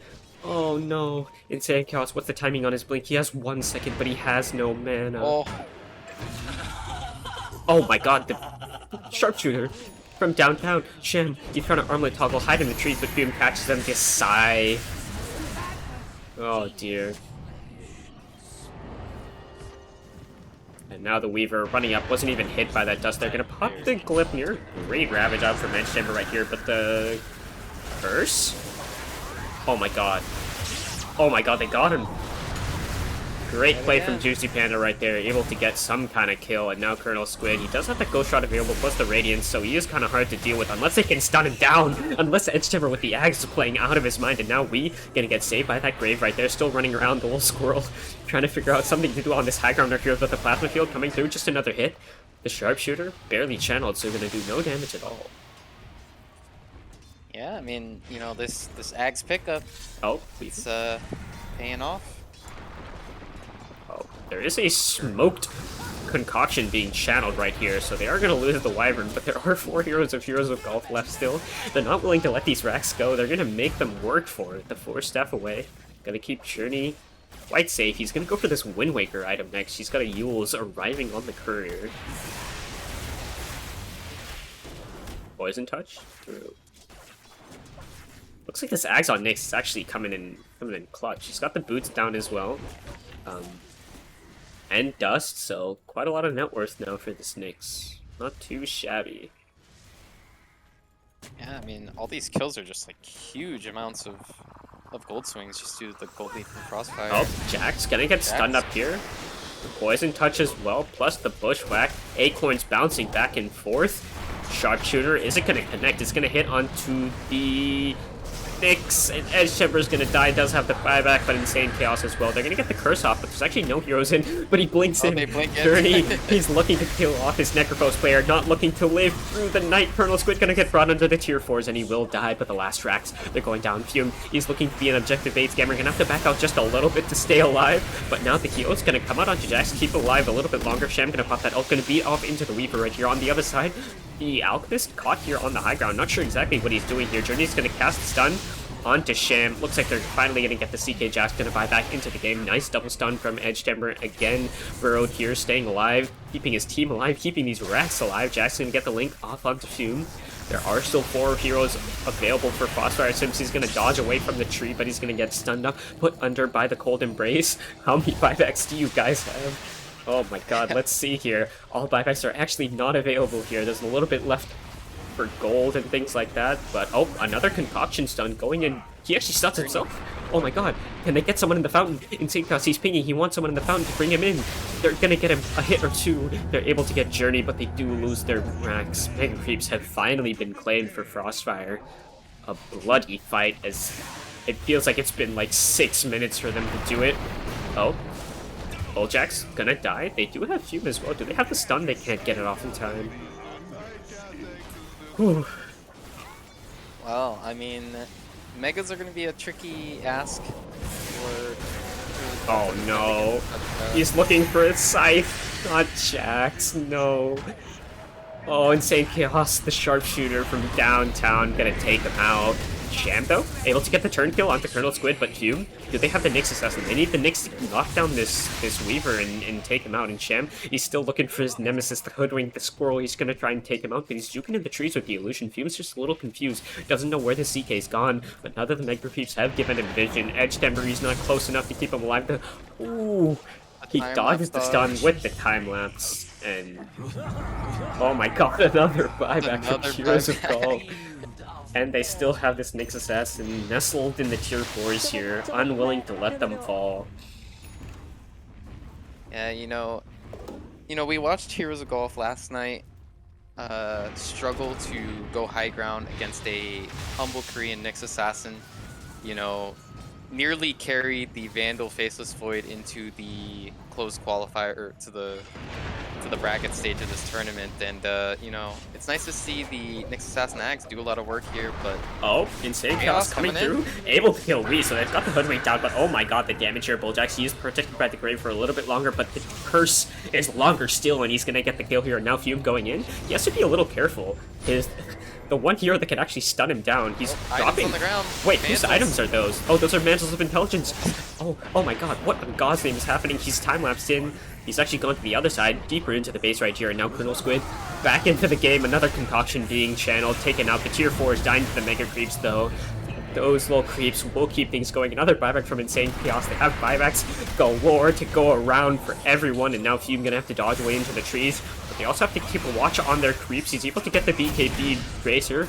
The freaking Alchemist gonna stun himself right here, and now Fume gonna pop that Klepter, gonna fight up here. Are they able to take him out? They stun him, they take him down. Sham has the damage, and now another stun coming out in time. He's gonna have to yield himself up into the air. The stunts, he dodges it entirely. Now Insane Chaos gonna throw Wee back in, but the Mega Creeps, they're beating up Sham. He's gonna have to heal. He's in the Acid Spray. He doesn't have any armor. The physical damage is enough, but he has another buyback. That's what he does have. But the Creeps, they're taking the freaking... Oh...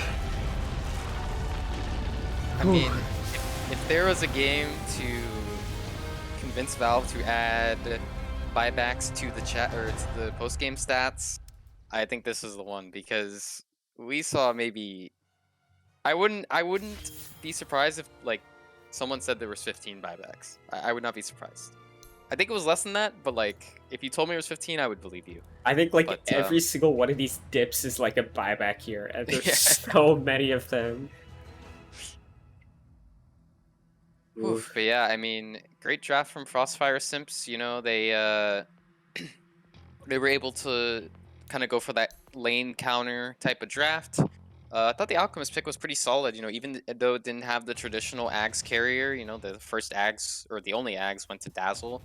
You know, didn't have the traditional Ags carrier, but still looked really good, just with the blink and the stun and just being a tanky boy. So worked out really well. And I mean, Fume, fantastic the entire game from the laning stage onward. And yeah, it felt like Heroes of Golf were just kind of caught in the spot where like Weaver just countered the CK and the Razor pretty hard, and it led to their lane swap not really working out very well. Yeah, I mean, just an excellent strong showing. I mean, I think obviously FrostFire Sims coming in as the favorites into this matchup, being the 1 seed into the 8 seed, but Golf kind of showing that you can still make things happen in Dota. There's not always. It's not always 0-sum 100 to 0 kind of game. Do you know who was dropping the mantles? It wasn't Fume. I think it was. I don't know. I think it was Juicy Panda because he has 2 mantles in his inventory. But... It wasn't Juicy Panda because he picked them up and they were grayed out. Oh, so they weren't his. I thought it was Fume because I thought I saw the Wraith Band like on cooldown, but maybe it was Wee because I think Wee was in the area as well. Actually, we can check the items. That's what somewhere. I'm scrolling through the items right now, trying to see whose it is. Maybe the Alchemist. Oh, it's Bulljacks. Okay. Yeah. Wait, how do you see? 5 mantles bought at 29 minutes and another 4 bought at 31. Oh, okay. Yeah. That makes sense. But I mean, a solid series overall. FrostFire Sims will be moving forward, and we'll be playing. Let's see here. The winner of Return Damage and PSGS, and that specific series is going to start at 6 p.m. EST. So we're going to be taking a 15-minute break, and then we'll be back with that series. Meanwhile, feel free to tune into Zencom's stream. Vapor versus Green Esports is happening currently.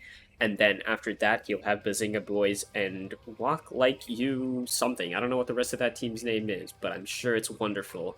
And then after that, the final series to close out the night will be FrostFire Sims versus the winner of Return Damage versus PSGS. So tons of Dota to watch today. Don't go anywhere. We'll be right back.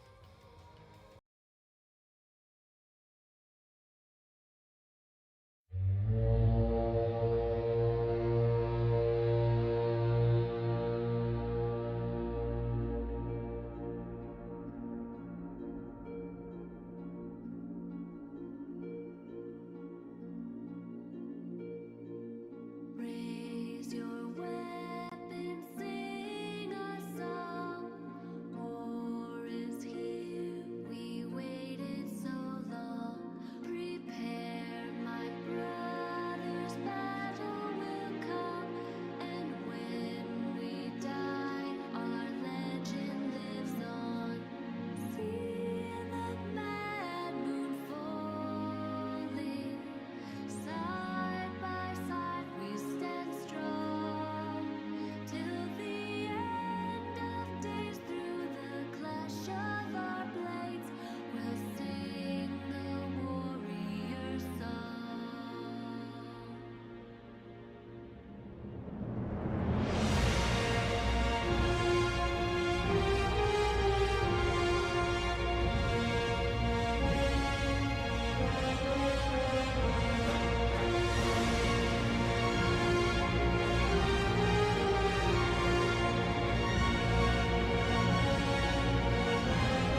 And welcome back, everyone. We are into the second series of the day here. We have Return Damage versus PSGS in the PSGS Invitational here. So we've got the name team for the tournament here. I'm again joined by Key to bring you all this series here.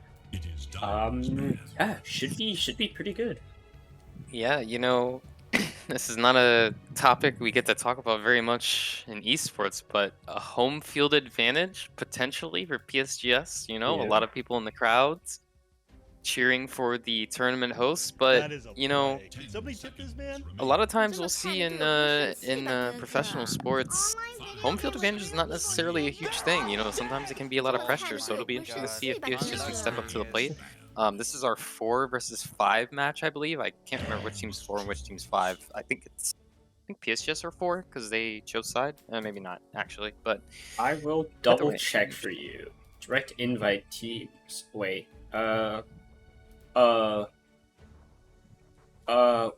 the seating? Qualified standings? No. I literally have no idea where it is. Oh well. Yeah, 4v4 and 5 sounds correct. But we'll just have to guess which one's 4 and which one's 5. Yeah, and the lore behind Return Damage, not just a nice play on words, although it is a really nice play on words, but 4 of the 5 members of this team were 80-12 Divine League champions, the last ever Divine League champions. And the only difference is Once, who is a fantastic carry player, but PSG is going to open with the Dawnbreaker, one of the most highly contested heroes in all of Dota right now. And this is pretty big. I mean, the Weaver and the Viper were the bans here for Return Damage, and PSG just end up kind of with the highway robbery here of a hero. 5 seconds remain. Kind of surprised that it got through. They seem to favor the Viper more. I think because OK from Waste of Time is currently playing on PSGS here, but I mean, we didn't even see anything like a Marcy ban or anything like that. Very non-meta bans, if I had to say.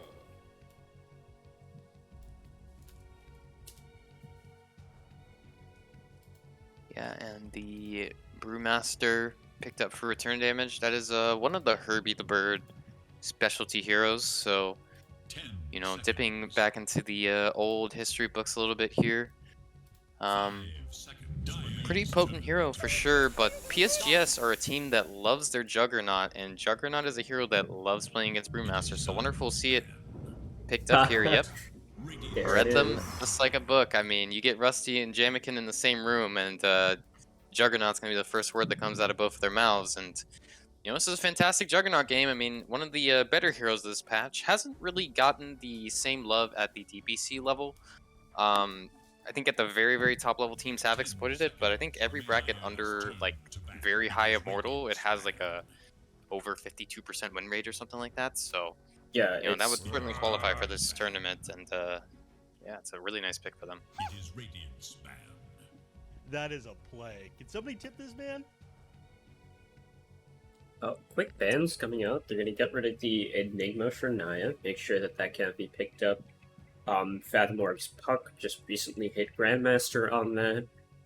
10 seconds. And I guess they're just getting out other assorted heroes here.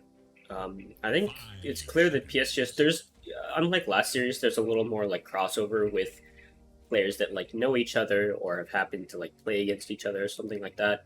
So they're a little more aware for the bans. I feel that definitely for PSGS. I think maybe Return Damage, they're a little more in the dark perhaps on what exactly to get rid of here. Radiant must choose.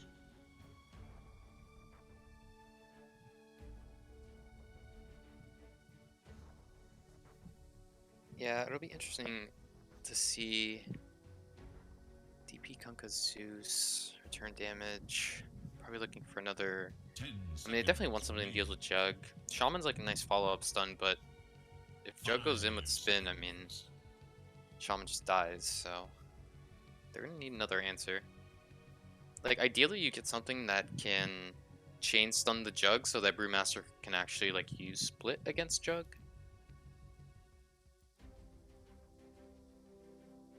I gotta wonder if while we're dipping back into the history books here, on the return damage side. I wonder if we're going to see a dip back into the PSGS history books for, you know, the Jug Grim or the Jug Lich combos that we saw so much of during the PSGS heyday. Because we do have the Rusty Jamikin combo back together, so definitely a go-to for them. Monkey King. Okay. Do love that hero. One of the best vision providers in all of Dota. And kind of makes for a tricky lane, like, but I think they might already be assuming that the Brewmaster lane goes south, and Frodo, fantastic pause 4, should be able to make the most of it regardless. 5 seconds remain.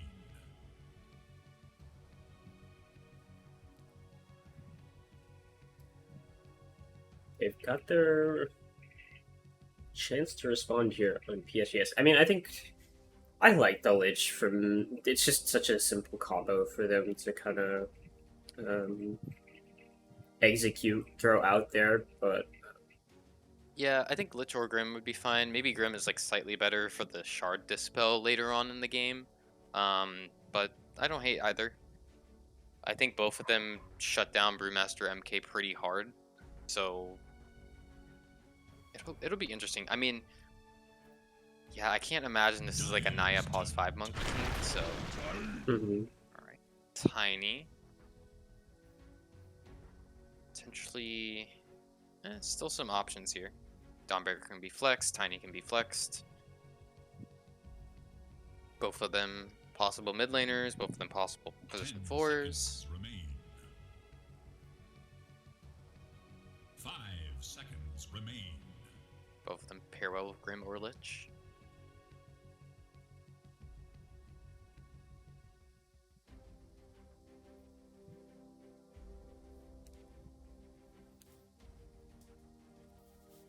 Still thinking here. I mean, it's a double pickup here, so they're taking a bit of time. Not really going for just an instant lock-in after the 2 in a row. But, yeah, they're going to reveal... There's the Grim.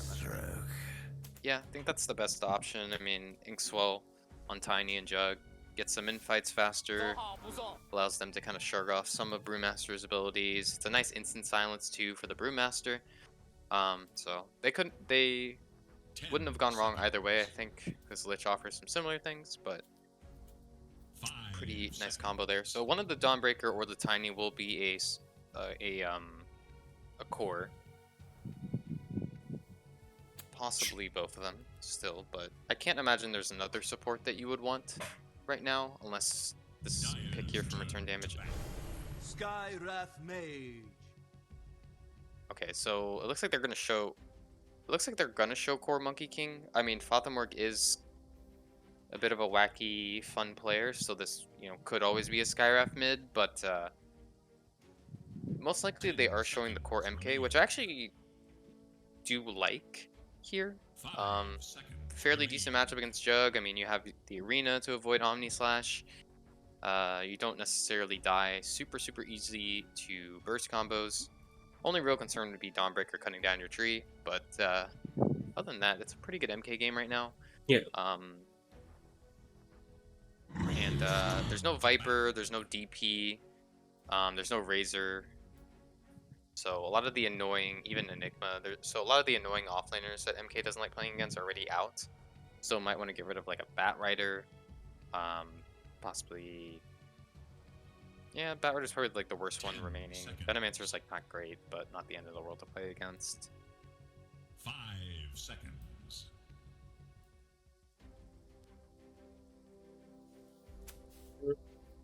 Yes, I guess. What would you like them to pick up here? Do you think it's their mid that kind of needs it, or you prefer this Tiny to go mid and then maybe pick something up for 3? What do you think kind of ties their draft together? If they keep this up, I think that if they run Dawnbreaker Tiny, it's fine. I do think it's a little bit of a rough lane, but like you're expecting safe lane to win really hard, so it's kind of like if you're expecting to trade safe lanes, I think that's totally fine. 10 seconds remain. That said, I mean they have 23 pick. 5 seconds remain. I don't know. There's something that super stands out to me. Like Zeus is gone, Invoker is gone, Viper is gone. A lot of the very like, I don't want to say safe mid laners, but a lot of the very like consistent mid laners that aren't going to get like last pick cheesed at 24 are already out. I guess there's like Sniper available, but that comes with its own set of risks, especially against Brewmaster. It's turn to pick. Void Spirits will be removed as well. I mean, there's an Ember Spirits. That wouldn't be like the worst thing in the world, even though you have to deal with Skyrest Islands, but...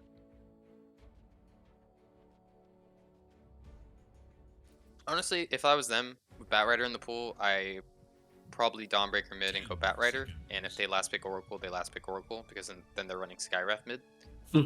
So that's probably what I would do, but there might be a better option than that. DK, okay. I mean, DK is just a very stable hero. I think I would prefer the Tiny to be pause 4 and the Dawnbreaker to be a mid. I think Jug, Tiny, DK is a really weird tricore. I think it could work, but I think it's really strange. I think the DK is going to be mid this time around. That would work too. Yeah, like I think the Tiny should be pause 4. Yeah. I think DK works as a mid versus Dawnbreaker as a mid. Like I think they go. I think either of them work as 2 or 3, but I don't think the Tiny should be core this game. Oh. That sounds about right, yeah. I just know from a little bit of previous PSGS experience that they're most probably going to run the Soulfire DK. And, got the Lina. Soulfire DK.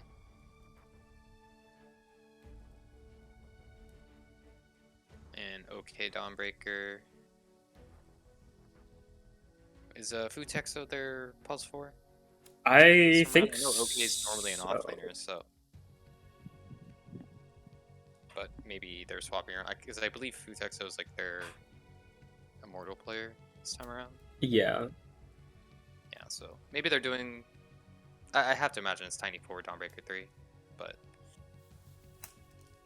yeah, I like this. Like I think, especially when you have like your highest ranked player on a hero like Tiny, like he's still gonna find damage and like he's still gonna find like gold for Blink Dagger, so he's still gonna be able to burst Shaman and Skywrath, but he's not like.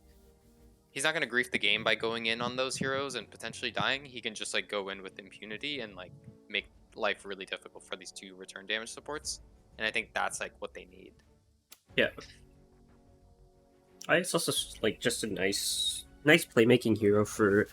I always love it when like pause 4s are like this high MMR player, because then they have like this ability to like just play around and like kind of be the playmaker for their team. And this Tiny hero just enables that really well. They're all dead! Oh, yeah, I like both drafts. I think both of them have ways to win this game. I really think that this PSGS safe lane is like very scary to play into for return damage. Because Brewmaster is just not a strong laner, and Skyref doesn't really help that much with it. But we'll see.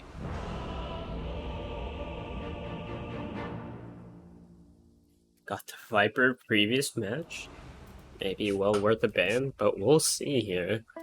There's a fine line between bravery and stupidity. Banjo charge coming out. We have Once on the Monkey King here, hanging out in base just a little bit longer. Herbie the Bird on the Brewmaster, Fathomorg on the Lina. Very nice set.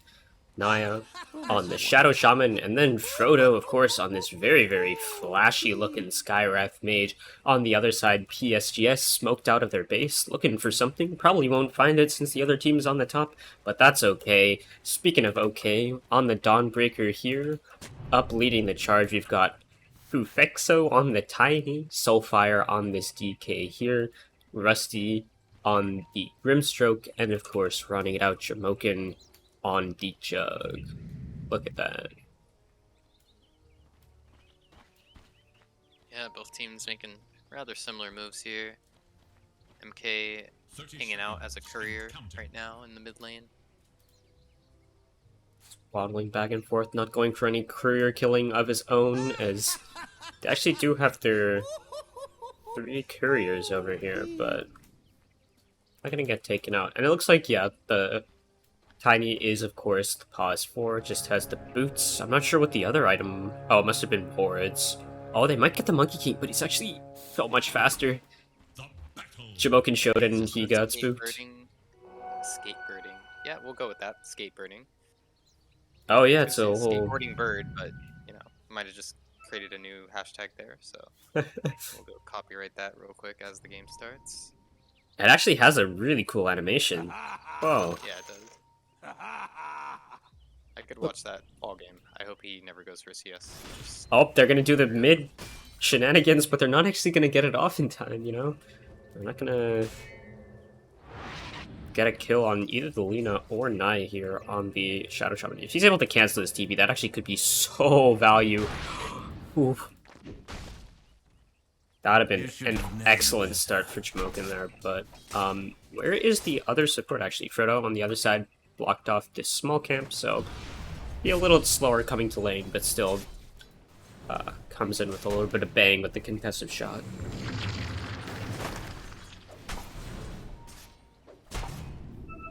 Frosty now manages to block the camp in time. Good thing. Jamoken gonna pop the spin, get some early damage onto Herbie here, but no. Hit has been used, and we'll have to back away.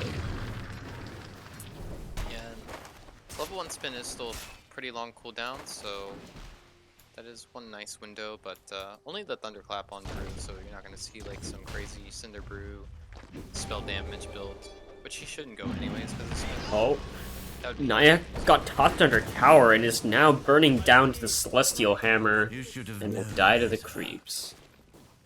Not exactly first blood as the creeps take the kill, but definitely the first death here. First blood goes to the creeps. Oh, Cinder Brew actually onto Rusty. He might just straight up tick down. He's actually going to tick down to a right click. Only one tick needed there. Go with the long little tiny bird of light. Yeah, and those level 1 shenanigans actually kind of got Rusty killed there because they were a little bit late to lane, and that was just the window that return damage needed to get that level 2 first.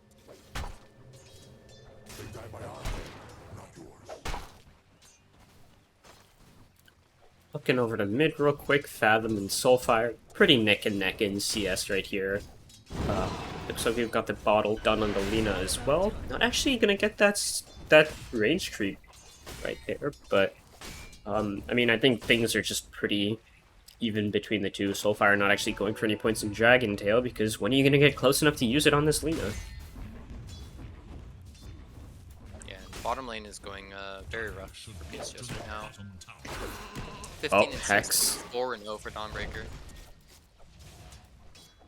Yeah, did they pick this into the Monkey King? I can't remember. No, it was a 5-pick Dawnbreaker, but they Oh, still that's had right. the opportunity to fight, of course.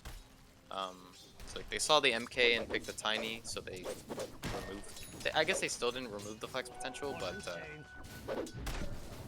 yeah, I feel like when you see MK like this, even though it is a possible pause for, you still kind of just have to like take a ranged hero that can go off lane just in case. I feel like Dawn can kind of fight into this Monkey King hero, though. I think it's one of those melee heroes that can actually just, like, burst this hero down. If you have to, like, use your spells quite a bit. Maybe get, like, an early Soul Ring so you can spam them out, but there's potential, especially if your support is present. Tiny is just like, yeah. I think the Tiny is just, like, dead weight for the first few levels, so it makes it, like, True. really tricky. Oh, they got the Hex coming out, plus the leap through from one series. Gone onto the DK right there. They're gonna use the Celestial Hammer to break a little bit of distance away, but now that the Jingu's there, there's no threat. Plus the Orb of Corrosion on the other side. Tiny's actually made his way mid here. Effect, so looking for the range for the Avalanche, but Naya has indeed come to the lane. Can they get a kill on any of them here? They're gonna get the Shackles off onto DK right here. Now the LSA follow-up is coming in. They've got the Breathe Fire from range. The Soul Ring was used as well, so Soulfire not doing a whole lot too great in the health department.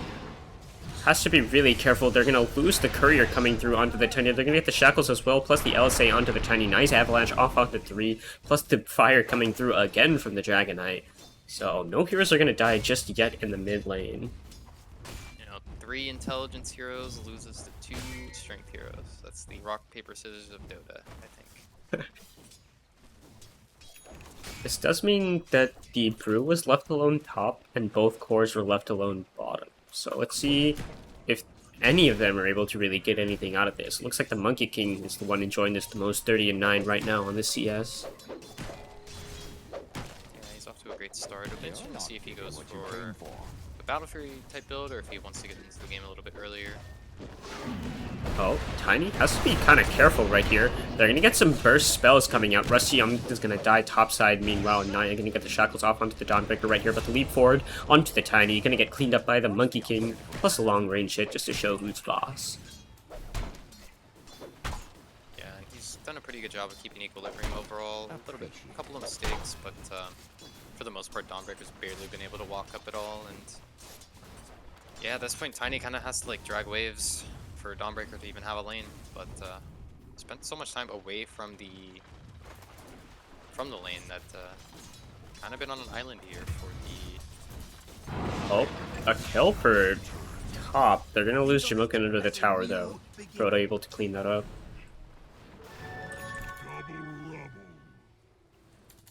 They got a DD onto the Tiny here, stolen away from the Lena. Kinda nice. What have we here? Yeah, it's still only level 2 in the Tiny, but gonna spot out a stack actually. Ooh, Naya gonna get hexed, gonna get shackled right here.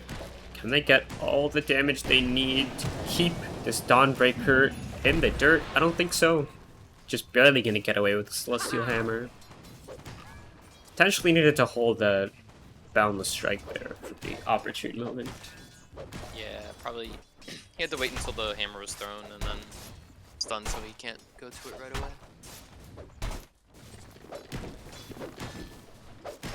They might make a turn. I don't know if they saw Naya leave the lane, but Shaman is indeed walking mid, potentially for just a ward placement.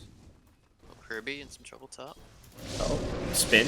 Plus the stun is going to go off onto the Brewmaster right here. There is an ult available from Jokin, but he is silenced up. He's getting juked around the trees as well, so not going to get a chance to use it in time. And let's see. Kirby's still kind of further away from the split. Yeah.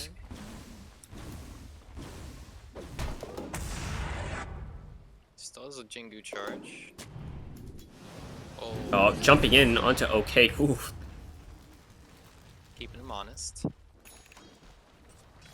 Yeah, the one issue PSGS have right now is that this MK is going out of control, but like DK doesn't. DK rotates, but he doesn't really rotate, especially from mid. Like his ult's on cooldown right now. And like he can't really go deal with the MK. Like the MK's not scared if a DK's in his lane because he's not gonna jump in. It's not like a Void Spirit or a Puck or something, or like a Bat Rider. Yeah. So MK can just do whatever he wants because he's against like three melee cores. And a melee pulse core as well. Frodo being run down. There's a silence off into the jug here, but now they're going to pop the Dawn ult, get Jamoken a little bit of life, and then able to get the kill. Yeah, nice response there. Bottom side though, the trade is that Tiny will be getting gone on here. A few more hits from the Monkey King. Doesn't even have to use the stun. Once continuing to ramp up this game. Fathom are doing a good job as well of staying at high net worth, although this is kind of just the standard Lena gameplay. Still no split on Herbie. He has taken a long time to get that 6. He's been on level 5 for a minute, but we'll get there eventually. Spin out from Frodo. DK ult is popped in the mid lane. It was an arcane ult, so it should be a pretty quick cooldown there. Naya though, gonna get the hex from range. Shackles as well, maybe? Gonna actually turn back in, gonna get the stun off to the DK right here. Now an OK coming through, nice cancel on the Starbreaker from Naya, but looks like still Fathomore will go down. And now the Shadow Shaman next on the menu here, trying to dodge through the trees. Soulfire has a stun in just a few seconds, they're gonna get the silence off as well. And this mid tower should be falling pretty darn soon. On the meanwhile, they get Jug up top. They're able to use the split and get the kill. The Omni Slash was used as well to no avail. Yeah, I mean, they are going to take this mid tower. It's just still a favorable trade, but losing the Jug up top, not the best. Down bottom? One's getting gone on. The Starbreaker's gonna hit. He still has that Boundless though. Back to full health. Hitting a wave and the Tiny. Yeah, he's got that Claymore now, so it looks like he is planning on a Battle Fury. Yeah. At the very least, he's gone for this 2-3 or 2-3-3 build. But I think he was like 2-1-3 for a while, so it's taken him a minute to actually get to the point where he can farm. And there's 4 PSGS heroes in the area. Yep, okay. Gonna pop that ult going in. Just manages to clip Monkey King right here. Now the silence as well. Able to get the kill. Very high value target to be able to get in this bottom lane. Yeah, they're finally able to get the MK down here. All kind of through taking that middle tower. Allows the rest of the PSGS heroes to roam, so. And meanwhile, they actually haven't claimed this tower top yet, so those 2 heroes top kind of just glued trying to get that tower. Meanwhile, there's 4 heroes here, plus the Dragonite with Dragon Form and the Siege Creeps. They're going to be able to get this pretty quickly.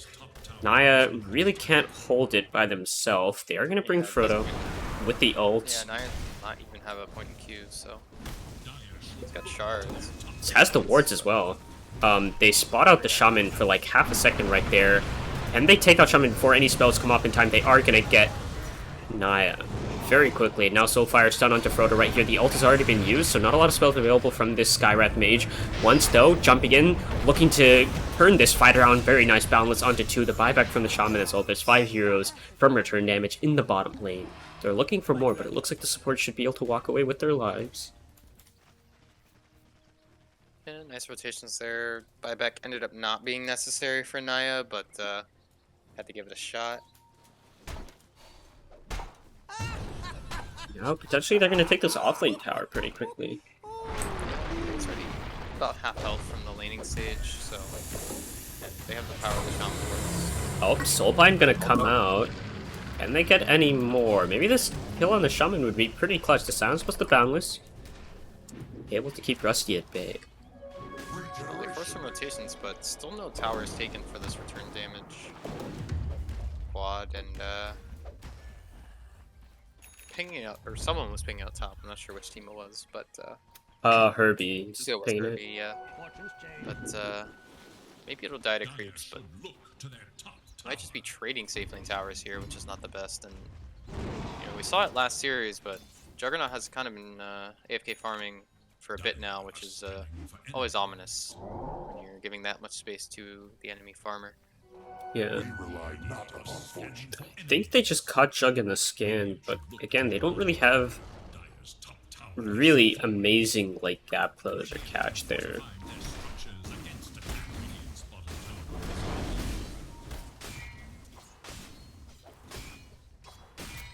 It's like return damage, content to just swing top, get the tower, take over the jungle. Meanwhile, PSGS will mirror the same move. Oh, they'll pop a smoke of their own, so fully mirroring, but this is Soulfire's blink reveal, I think. Unless he blinked down bottom. I can't really remember, but I'm pretty sure it's a relatively fresh pickup. Yeah, no, I think he just got it. Oh, there's 3 heroes up top. Brewmaster's relatively low mana. It does have a full vessel though, which is really nice. They're gonna catch a Career. glimpse of the heroes there, so they might just try and catch them on the high ground here. Oh, They're gonna see them walk forward. Soulfire goes forward, and now the ult coming out from the Dawnbreaker as well. The toss forward. They're gonna get the silence onto Herbie. Can he take out the creep in time? He can't. The Spirit's gonna keep him silenced. They're able to take down 2. Yeah, did a nice job of wrapping on the map, and return damage is caught in absolute no man's land on the low ground. Got the Maelstrom done for Jamokin here on this Jug, so farm acceleration time.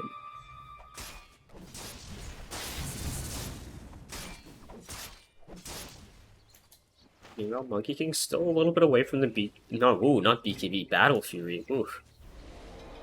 Still needs that Ring of Health and the other little broadsword component to arrive on the courier. Yeah, his timing has slowed down a little bit. MK always runs into this problem though. He's He's like the strongest hero in the game for the first 10 minutes, and he's like the weakest hero in the game for like minutes 10 through 20 until he gets BKB. And it really like cripples your farming patterns if you don't get like this BKB super early. Yeah. It's like he has like a very strange dynamic that most heroes They're don't. gonna smoke up, look for Soulfire right here. Nice, blink away. Yeah, it's in silence, but in silence do not cancel blink. Oh. Tony, gonna toss a creep up into the air instead of the Monkey King, but there is no other heroes present to offer any real kill threat, so no fear, no fear.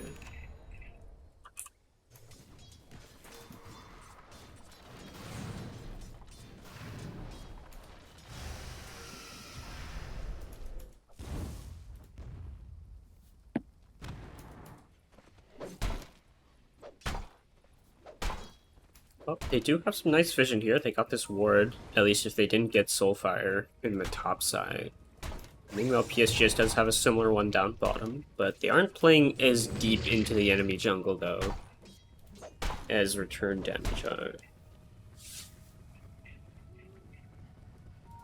Yeah, I like this 2 hero smoke. Could be baiting the DD. They might just find Frodo, or did Frodo find them? Ooh. The ult is going to be off the mark, and now Fathomore LSA, though, not going to miss. And the Solar Guardian's going to come through, but a little too late. Nice catch there. Bit of a wasted smoke for PSGS. But still really hard for return damage to get on the map right now because they just don't have the towers. And like, they kind of missed their window to take the bottom tower, because that tower is like not very important, especially if you're on the Radiant side. Like, now they just don't want to go take that tower, but like if they did, you know, I mean, they could maybe dead up bottom a little bit more with their heroes, and instead they're just kind of stuck on the map. Like, they're not really able to push into top very much, because these PSG heroes are just really hard to push out due to their tankiness. I look for a smoke here. They do have one on Naya. Looks like they're gonna get 5 heroes. They're gonna actually go with this Battle Fury timing and try and just brute force it into the triangle. There is a ward here, though, for PSGS, and they're gonna have excellent vision of these heroes coming through, but will it matter in time as they're able to clean up Rusty almost immediately? Now the Tiny as well, caught by the Boundless Strike, caught by the LSA, taken down by the Laguna. And this should transition into a mid tower. It looks to be that way from Naya's positioning. Yeah, and even force Soulfire to ult, so if they time this correctly, they could get a lot out of this. Yamakin's in the area, is going to help defend the tower, but well, PSGS actually might have an opportunity here. They have Solar Garden in 20, so Dawnbreaker will have to use a TP to help defend. Oh, they're gonna get the fireball with the wards, and they're cleaning these wards up pretty darn quickly, actually. Shimokin has to be a little bit careful not to get caught out right here. The blink stun in from Soulfire is going to break it up a little bit, but he's still going to go down on the Jug right here. They're going to get the Soulbind plus the double silence coming out. They're going to lose Naya. That's going to be one hero gone, but the split comes out from Herbie. Keeps him safe, able to turn now with the spell. Throws up Rusty into the air. The Grimstroke's out of the fight. They're going to pop the Mystic Flare, but the Solar Guardian barely keeping them alive a little bit longer. The Wukong's command, the ring being thrown down as well. They're going to lose the Grimstroke. 3 heroes gone here. The Avalanche to maybe buy a little bit of time. Tosses at the tower from Fathomore, but pops the BKB, turns with the LSA and gets him on 2. What a huge turn for return damage here. And Yeah, now they're gonna get the mid tower. That is BKB for Lena saved. They Fathomore at the end there, but yeah, I mean, they just caught Jamakin out and Naya with a nice follow-up stun there. They had the Spirit Vessel as well, and weren't able to. They caught them in like the perfect window where Solar Guardian was still down for like 5 to 10 seconds and won the fight because of it. There is little hope for Dire's middle tower. Strong play for them. I mean, Jokin maybe just a little overestimating how survivable he is without that spin. Can't really use it that aggressively and then hope to escape with his life. They're gonna pop a smoke though. Still feeling strong on PSGS here. Potentially gonna... Where are they gonna go? No split, no Lena BKB, it's a good time to smoke. Dire should move to their top tower. They're actually Finally really close close to to blink Spyro. on Tiny. Oof. If they can find not a Skyraft, this will be... Oh, they found Monkey. Can they cut the tree in time, though? Oh, no, he jumps the other way. Got juked. Well, they found a Courier, which is not a Skyraft, but not what they wanted. Lena BKB will be up very, very soon, so window closing rapidly for PSGS. They see this Dawnbreaker here. This could be a very quick kill. Naya jumps forward with the Tumbler Stoy, gets the Hex, plus the follow-up Shackle, and OK is not looking okay at all. Yeah, PSGS, they're gonna try to defend there. Just gets caught out. Tiny almost has Blink, so that's a nice little window for them. They're gonna have a Quicksilver Amulet available as well for Jug. DD on the Grimstroke. Yeah, I mean, they're gonna lose this top tower here, but they need to get BKB on DK. They'll have Blink on Tiny. Be a nice opening for them. Catch on the Rusty here. Grimstroke. DD not gonna keep him alive.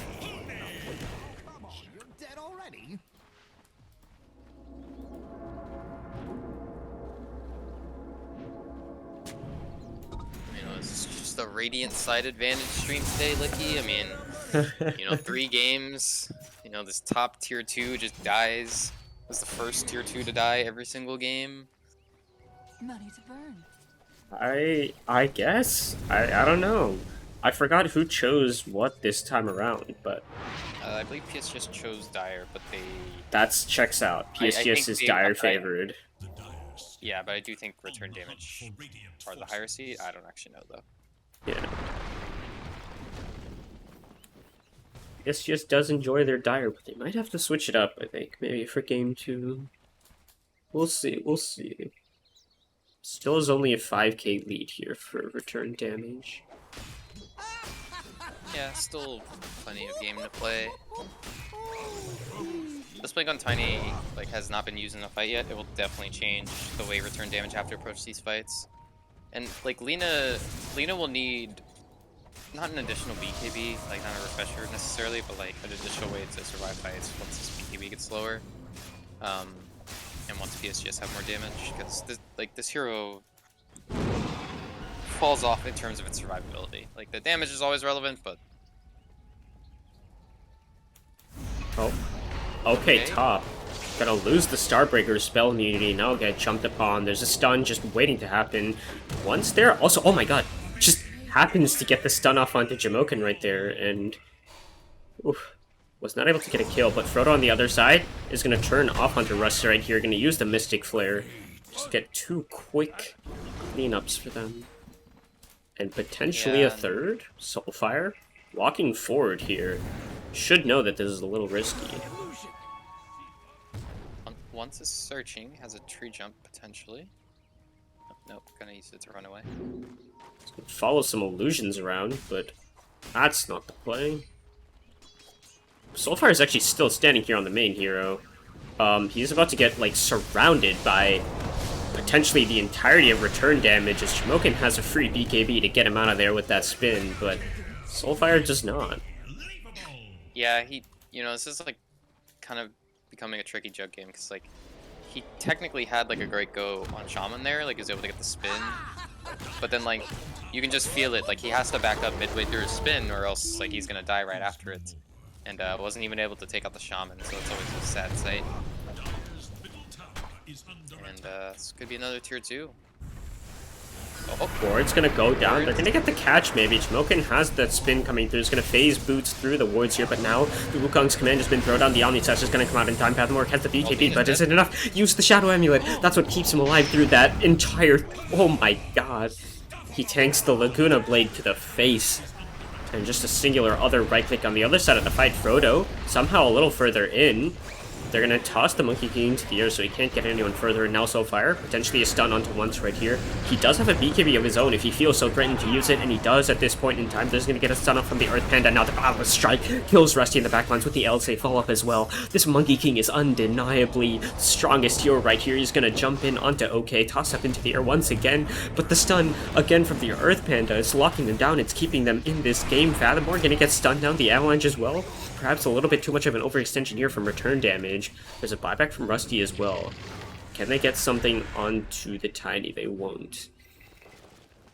Yeah, the kill on Zafato actually made it a favorable trade for PSGS, technically.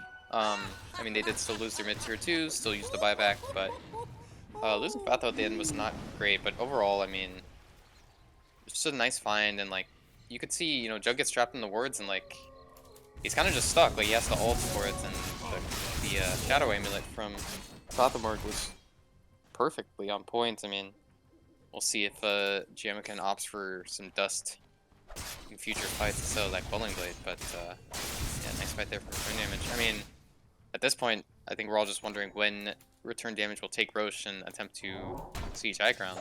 Yeah. So they have not yet, despite having, you know, really good map control this area.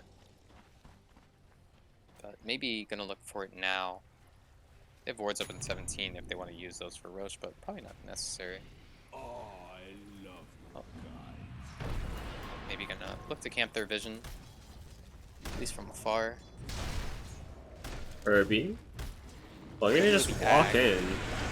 Has a split to use if needed. Doesn't feel so threatened just yet. Once going in, gonna clean up Rusty and a few quick hits of the staff. Yeah, 1 minute on the deck for the Grimstroke now, and that should just be a safe Roshan. Yeah, Naya's running in. Looks like the wards are gonna get dropped. Yeah, still respecting PSGS. Dropping the wards to make sure it goes by very quick. Cool. That is speedy indeed. Scotty on the peeking now. Working on the AC, which I actually like a lot. I mean, you know, the one way PSGS wins fights at this point is like some crazy Omni slashes, and extra 5 armor for your team is nothing to sneeze at. Yeah. It's just like an Putting in excellent mind, like, ads item. for Brewmaster too, just for a little bit of extra armor aura. After the BKB, of course. I like this play from Frodo right here. Has the illusion of the Skyrat far forward, baiting out the Tiny maybe if they get eyes on it, but instead he's going to go straight for the backline. He's going to go onto Fathomorg right here. Going to toss him up to the high ground, but nothing's going to come out of that just yet. FrostFire. Opposite Dragon Form, level 2. And split number 1 has been used. It looks like they're going to disengage for just a moment. Oh! He's baited the illusion to come in, and it finally worked out. F in chat for the Skywrath illusion. There's another illusion, And but this time... another Skywrath illusion. F in chat for that one as well.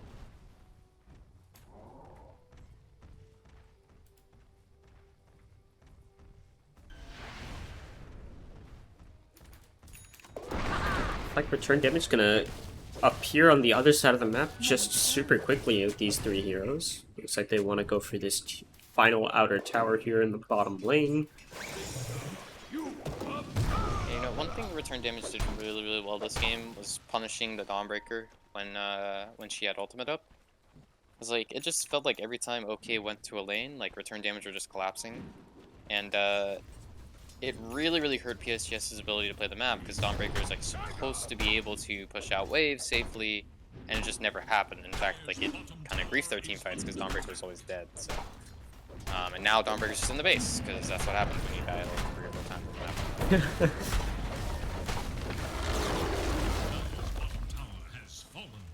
I hear. Final tier 2 hit. Let's see if they go high ground. Looks like they've committed the split, so they're willing to walk up this high ground and beat it with these thingies here. Now one's gonna go in, gonna pop that BKB. Also have the Wukong's command, gonna drop that super deep in the PSG space, but now okay, the Solar Guardian immediately cancels, so Soulfire's gonna go down. They're gonna get the Shackles plus the Mystic Flare as well, and they're gonna lose the Dawnbreaker. And one fell swoop. Rax and 2 heroes just gone. This DD from Fathomorg, I didn't notice it as well. Oh, toss back, Herbie. Split number 2 though, comes out in time, able to keep himself alive. The Shackles and the just physical damage overwhelms Rusty. And meanwhile, these Brewlings are such a nuisance in the backlines. They can't even focus on the fact that they're losing their tier 4s. Usually see 3 little mini heroes just keeping them busy, and they call it. Game is over. Return damage, 24k net worth lead by the end of this game. I mean, nearly 1k gold lead per minute. And, you know, it started off relatively even. I mean, there were some shenanigans in the bot lane for sure, but yeah, I expected the Jug Grim lane to go a little bit better, and I expected the MK versus Dawn to go a little bit worse, and instead, like, both of those things went against PSGS's favor and returned damage, getting a convincing Game 1 victory over the host. So we'll be back to the drawing board for PSGS here in Game 2. Yeah, I mean, their draft seemed fine, I think, overall, but, like, I think they just maybe didn't prepare for that bottom lane as much. Double melee into Monkey King, just never really the greatest idea, I think I can say. Yeah, I think that's kind of where they went astray, because it's like, this is a good draft if they weren't playing against an MK, but they were, so I don't know. I feel like you just have to slam the Batrider, dude. Like, even if you don't play Batrider, you just gotta slam it, like, because otherwise you're just running double melee against MK, and that's just never gonna work.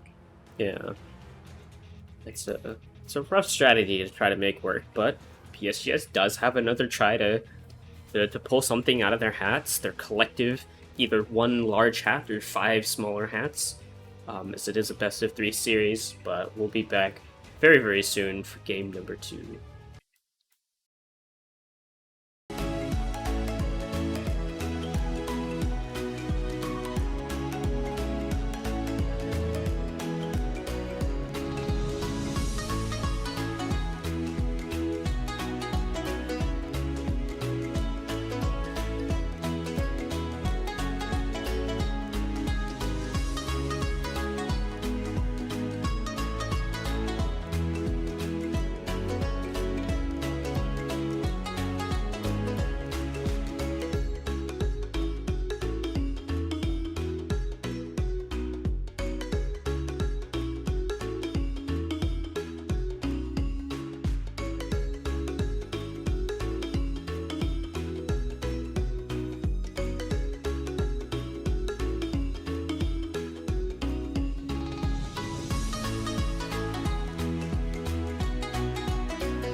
All right, everyone, welcome back to game number 2 of PSGS versus Return Damage.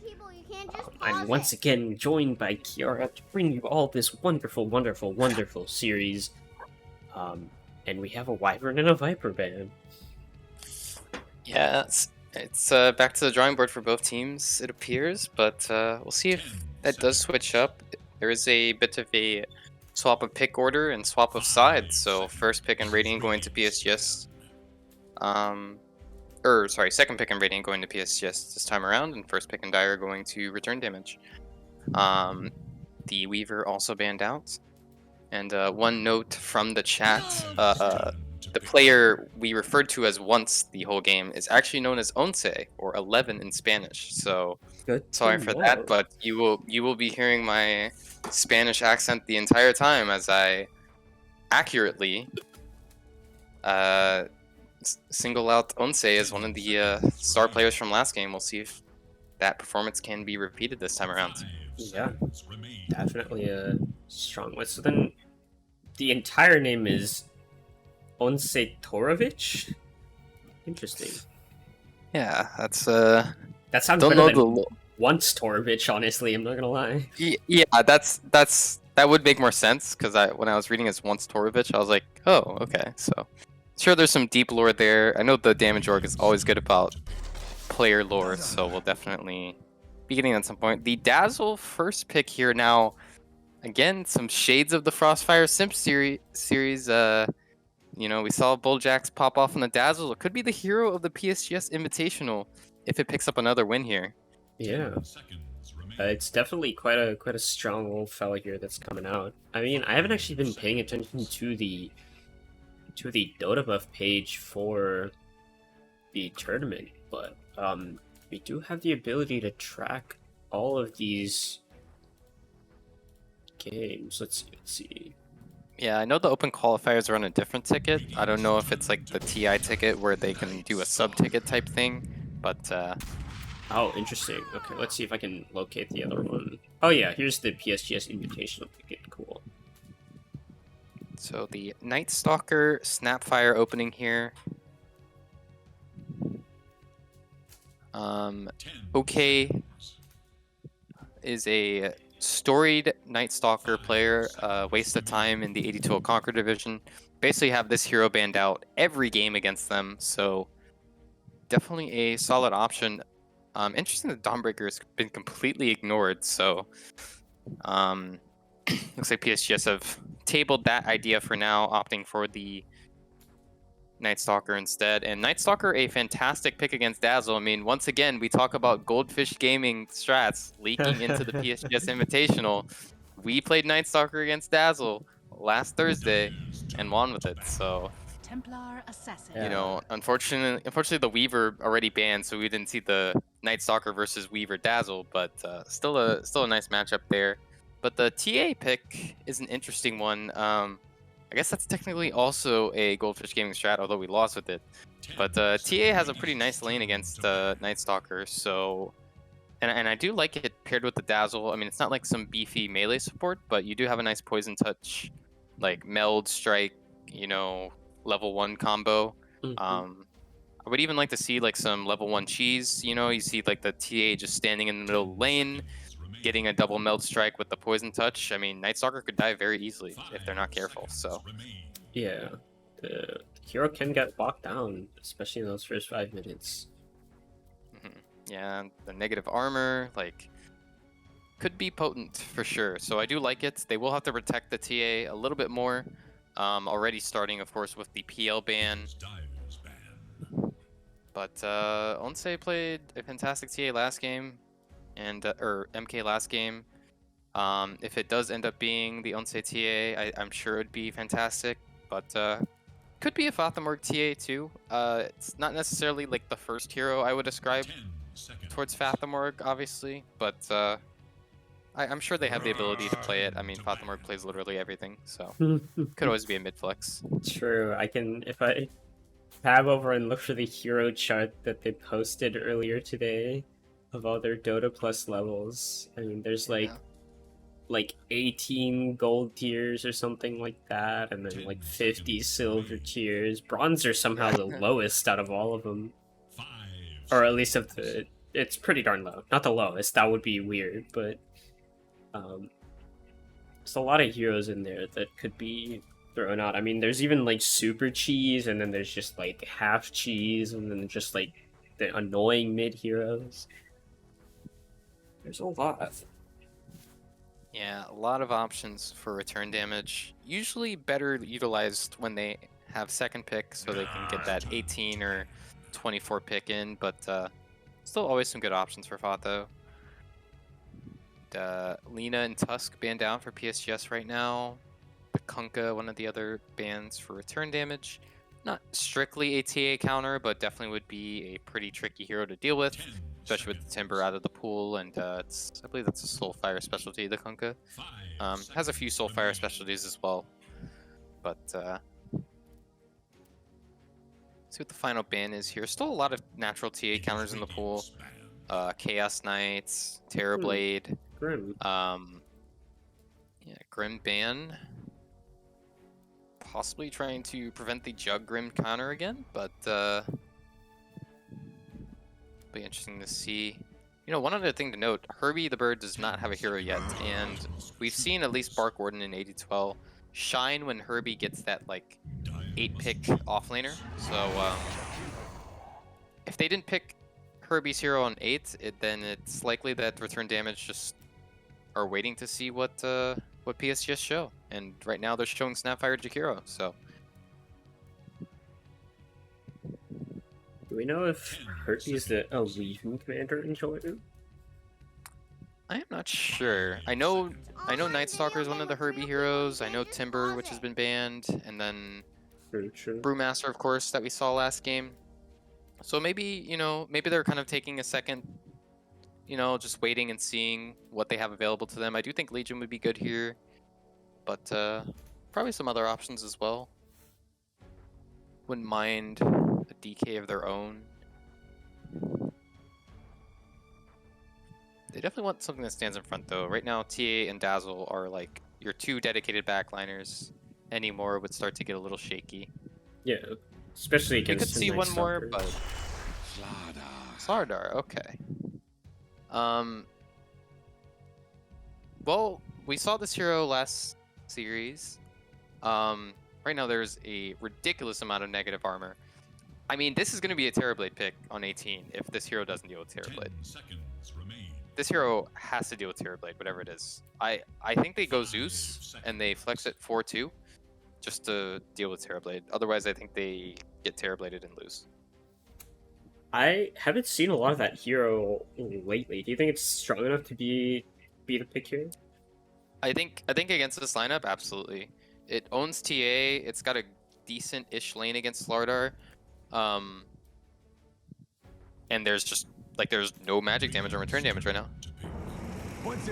Pango. I mean, that's a hero that deals with TB. I feel like you could still pick it, though. Yeah. I do like it, but if like it depends, right? If you're planning to put it on Frodo, you're not really gonna be, you know, giga scaling like Maelstrom, like Illusion Clear. And if you're putting it on Fathamorg, then you're last picking the Frodo hero, which isn't the worst thing in the world. Frodo's got a lot of heroes, especially a lot of heroes still available, but, you know, maybe a Bloodseeker instead? Whoa, okay. Soulfire Tinker. That is a play. Can somebody tip this That's man? not what I expected at all, but, you know, Tinker already has a win in this tournament, actually. Picked up a win in the Pot of Sloth versus Pot of Lust matchup. So interesting stuff there. I don't. I definitely think Pango could go mid against Tinker. I don't think it's the best of matchups, but I don't hate it. If it gets caught, it's dead, and Corrosive Haste is, you know, decent at finding the Tinker as well. But still risky. They're gonna have ultimate last pick for Jamokin as well. Dusa was the first ban.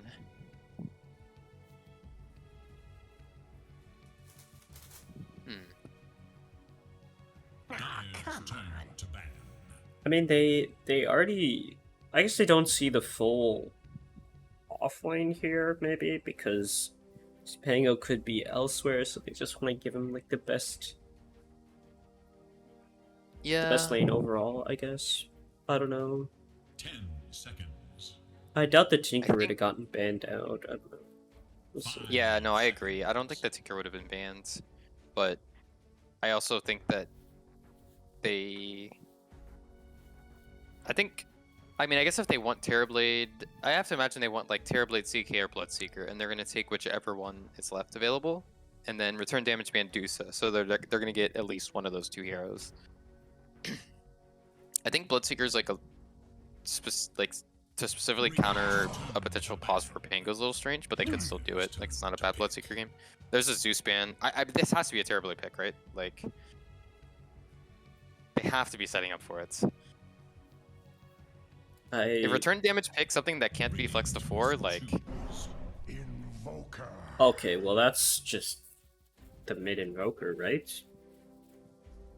I don't know. I feel like you still Terrorblade. Like I don't know how comfortable Jamakin is on it. I feel like you do that. Like CK is a little sus against Invoker. I feel like you could still Terrorblade against it though. I don't think it's a perfect matchup, but I think it's just like really owns the first 2 heroes. Ooh. Yep, there it is. There it is. I like, The ultimate choice. especially with the Zeus ban, like it was just obvious that they wanted it. I think this this is a PSGS win. Like Terrorblade is so good this game. Fathamorg Fathamorg, Grandmaster, Invoker. Fathamorg has to play out of his mind this game to take out this Terrorblade because Onstay is just not gonna have a game. I think like after a certain point, like these 2 heroes just scale against each other, but TB just like destroys TA. Like she can never really deal with the hero, Mhm. and Slardar does nothing to him either. So, but we shall see. It's not. I mean, I honestly thought Jamokin played this hero a little bit more. Maybe I'm just misremembering, I guess. But I feel like it was also in Jamokin's wheelhouse that this is not like something that they're just pulling out of their hat. Like I feel like this is like a Jamokin style hero as well. It just happened to be like the perfect TBE game on top of that. yeah, Maybe not perfect. I don't Oh, want to say there we perfect because go. there's an Invoker, but I was like, because he didn't have any cosmetics on. I was like, I swear this dude has played TV a little bit more than that. But then it finally appeared.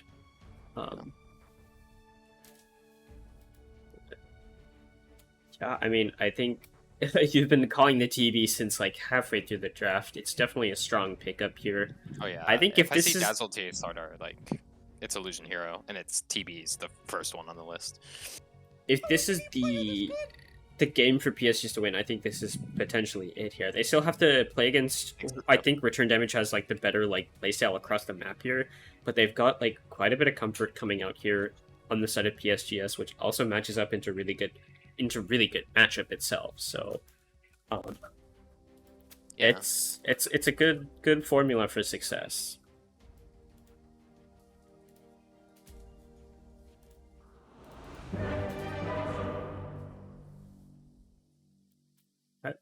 We'll look it up there. 80-58, not too bad, not too bad. Yeah, that is more than enough TB games to like win this game. So this is not just like a snap pick because it's a good draft. This is like a legit option for them.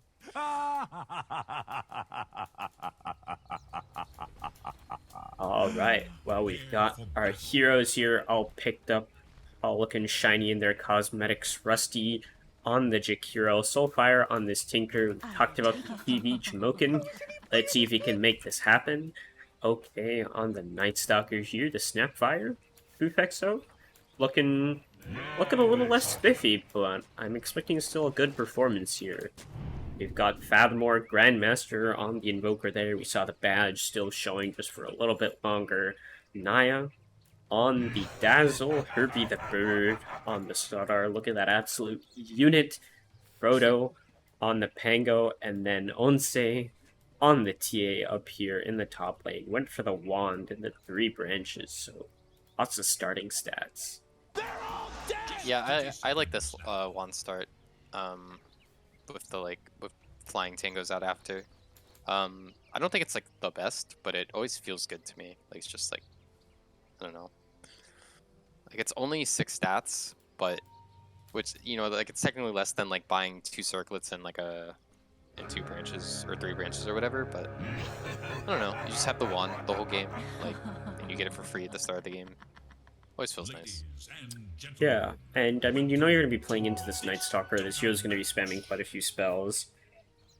You could theoretically use the 250 gold elsewhere if you want to build towards like a Wraith Band or something, but I don't know if Unsay's actually going to look to do that. Already has the Treads queued up, so might just go straight into the Dragonlance rather than getting any extra stat items, which would probably be a waste, honestly. I didn't notice Rusty's actually just getting gone on here. We'll get cleaned up by Hergy, so... Yeah, nice of them to set up there. You die. I came a long way. I think PSGS tried the same thing last game, but it didn't work. But this time it worked out for return damage. Yeah. Still full wave already going to Jamoken because of that move, so I think they'll be okay with that. Yeah. It's 4-1 now on the TB. Got the reflection. Got the metamorphosis. Gonna pop it up here. Crash didn't actually get any damage reduction or damage onto it. That's okay. Nice denies. Let's watch this Jamoken TV, see how effective this meta is here. Some good efficiency. This is unplayable for Slardar. Like, it's such a hard matchup.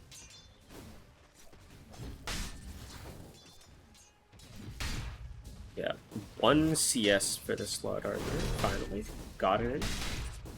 And now he will get 1 denied though, so on the range creep. Rusty meanwhile might be in a spot of bother right here. There is a crush available for Herbie here. He's gonna have to walk away, get closer to his tower, and maybe pop a dual breath. Gets it just onto 1 hero here.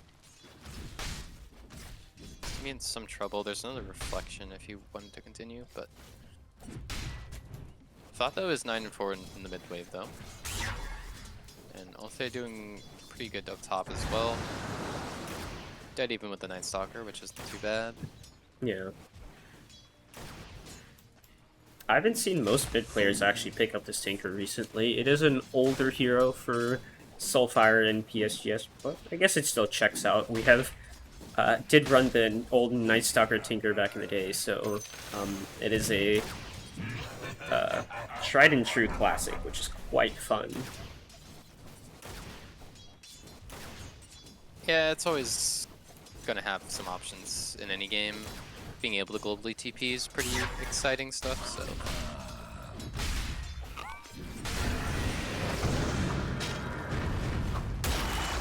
Okay. Ooh, Jay missed the crush there. There's gonna be no coming back for the enemy team. And gets to deny. Surprisingly not going for like the level 3 into reflection, not reflection, conjure image or anything like that. Went for the other point in the meta there. Probably will start speccing into the illusion creating ability soon though. Oh, potential courier catch from Photo right here. That's a pretty big courier. Tango, Salve, and a Mango for Rusty there. Where are you watching?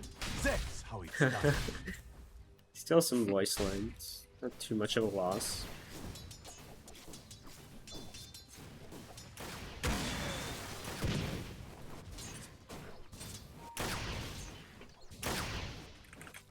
Plastic Sword Invoker here though from Fathom, doing very, very nicely in this mid lane. Little but still doing quite well. Jamoken also loses his courier. That's 2 Wraith Bands worth of items that's not going to arrive in time. Frodo doing an excellent job keeping these couriers from providing resources.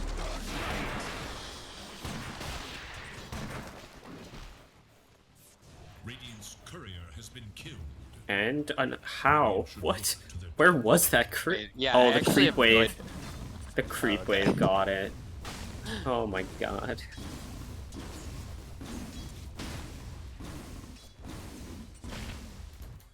Oh, yes, just struggling a little bit in the courier department, but not much else. I mean, actually, I lied. Soulfire is kind of down in the dumps over here. The Tinker pick seems to have been properly countered in lane here. Onse up top, getting gone on the Brave is going to be used, though. Naya is level 3, has 3 spells available. And they actually get the final hits they need onto this TA here. There's a meld, so most probably not. Yeah, nice grave there by Naya, but it's still gonna get pushed out of the lane on the TA, so. Only the gloves of haste, I want to say, so. He's gonna take a big walk. Long walk, yeah. The courier looks Rusty very being gone nice, on bottom. As I say that, yep, Jakiro getting walked at. They're gonna use the reflection to maybe slow this down a little bit and potentially force out. Oh, Herbie didn't actually complete the kill, and Rusty needs to lead him on a little bit more of a goose chase. Jeez, Slardar can tank tower hits. My god, 7 armor. He tanked like 8 of those as he just like waltzed through. Yeah, a humorous interaction there. I feel like if Rusty was playing any other hero other than Jakiro, they would have gotten a kill there because like he could have turned around in time, but not really possible on Jakiro. Yeah, that hero does have famously horrendous turn animations and lengths, you know. Okay with the double bracers here on Night Stalker. Is this still the kind of the Vogue Night Stalker build, or is that kind of taking a little bit of a backseat with this small nerf in the latest patch? No. Double bracers is still kind of vibe. It's like double bracers, oh, jump for it, but the refraction comes off in time plus the meld, so nothing's gonna happen. Unless they actually have the sentry coming in time, but now Fufexo has to be a little bit careful. Took a hit from the meld strike, and now, okay, doesn't actually have the mana for another Q. The meld's gonna come out, but should be enough to kill Onse. There we go. Gets the kill. They nearly got the refraction off in time, but actually a favorable trade for OK. Gets the solo XP and gonna regen up with all those consumables, so. Yeah, but the double bracer is basically the build. You just go double bracer phase into like BKB, and you basically have all the right click damage you need to kill most heroes early on. Oh, nice cookie forward. Actually snags on Naya right here, and they're able to get another and keep the clarity alive. Good play. Bot meta being used to take this tower, and this is a Slardar, so there's no defending from that hero. Tried to deny. Didn't get it. The combo here with the Jakiro and the TB is just so much early tower damage. This is a big deal, you know, this tower like doesn't matter, but if you lose it at 7 minutes, it does matter. Because it means that like any hero that wants to sit down here can. Frodo was chasing that courier for a good minute and a half, I think. I was following it. Yeah. You know, so it was a nice chat line there from Frodo. You know, that is in fact how it's done. You start the chase and you finish it. That killer instinct, that's what we like to see. I mean, despite not being ahead in CS by a lot, still just pretty even in XP here for Soulfire and Fathom. As I say that, Fathom does hit level 8 over here, has the urn completed. Maybe we might look to see this Invoker start rotating a little more now. Hopefully Soulfire doesn't get caught out by that tornado right there. Yeah, he recognizes that there's a ward. Two different obs wards for return damage. Could be the value sentry here. Oh, that's true, yeah. Naya just placed one down. Which I think got maybe scouted out by Soulfire's own ward here, but not entirely certain. And Jakiro's already rotated topside, so part of the strength of taking that bottom tower so early is, you know, your carry can just chill down here and you can just rotate 3 heroes to another lane, so. Yeah. I mean, look at the fact Corrosive Haze was used on Shiboken, and he still has 15 armor. Yeah. He's still in the positive of, like, things. He is standing next to his tower, of course. The tier 1 does provide 3 armor, so, oh, Jesus. Naya up top's gonna get taken out. The TP's gonna get cancelled from Fathom as this tower is very much dead. Potentially they might look for a TA. They're gonna get the obs where the TA had to keep themselves safe here, so Onse is gonna have to back up pretty darn far, but still might get scouted by the remaining vision for Night Stalker. Yes, they're gonna see it. Do they have the cookie? Oh, Not in time. Unless, oh, the Mortimers, they're just gonna use it. No stun, just popping that straight on there. They have the Ice Pack though. Nice Shallow Grave. Gonna delay this for a little bit longer for own sake. And now Herbie TPing in. But it looks like the rest of the heroes are all gonna back away as well. Rusty might be the only one left behind as he actually walks back. Courier's dying again. Holy hell. And another one. Yeah. What? Yeah, I feel like this is just like the weakness of the Slardar hero personified. Like your carry is being dove under a tier 2 and you just TP in and like you don't do anything. Like it's just, to me, like it's just the mark of like a bad game for a hero. If you just like TP in, and the enemy team can just like ignore you or just walk away. And like that's like what's happening to moment over. Meta bopped here actually. Jamokin. I don't know about this one. Under. If Favmork had some urn charges, that would have been spooky. Gonna use it to farm, I guess, so not the biggest ways. Maybe lost about 5 seconds on it. But... did lose a ton of mana and HP, so yeah, it's gonna be a lot harder for him to play out on the map. A stack on the Ancients, though, should help him out a little bit. Oh no, those stupid skeletons went back.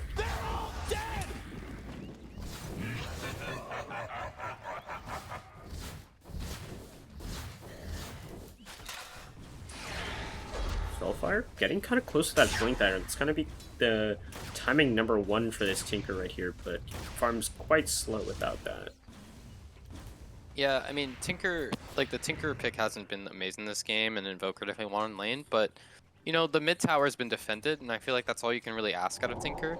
Yeah. And now you're just kind of like chilling. You know, you're gonna get Blink Dagger, you're gonna push waves. Like, it's not gonna be like some star of the show performance necessarily, but like, you know, you're gonna do your job, and like, team's probably gonna win because like your carry has a favorable matchup. Just delay the game long enough, you win.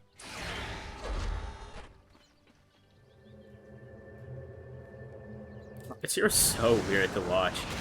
No boots, just waddling around. Slowest ult I've ever seen in the game. I could look at you all day. But there is a Midas on the Invoker here, so this hero will be scaling a little bit. Bounty. Yeah, the Quazo X Midas, you know, I'm definitely not a Grandmaster Invoker, but I don't think it's the worst thing in the world, you know, gotta scale. I do think Invoker is like how they win this game because, Oh, okay. Gonna pop the ult on the other side of the map. They're looking for Onsi over here. The Mortimer kisses from range, plus the Ice Path. Gonna catch out this TA right here. They've got the silence as well, so he's gonna go down, and the Rolling Thunder is gonna hit onto anyone. Looks like it's gonna hit Rusty, and on the other side, the Snapfire is able to get to this high ground over here. Gonna get rid of the ward as well, so they're fighting into this fight completely blind on the side of return damage. Now Soulfire has made its way into this fight right here. He has that Blink Dagger. He's going to go forward onto Frodo. The Rocket's still going to track onto Fathomorg thanks to that dust, but now that the Dark Ascension is over, it looks like the aggression from PSGS will abate. yeah, I mean, they're just, you know, I thought bottom that they had vision of Soulfire and they were going to tornado him. I thought as well. But like, they never did, and then once they just got gone on, they have no way to like, to save at all, so.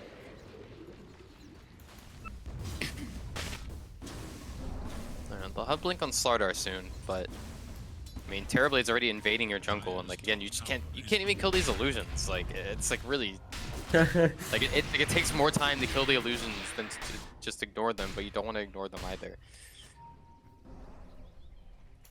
He's just having free reign of this top side of the map here, which is just perfect.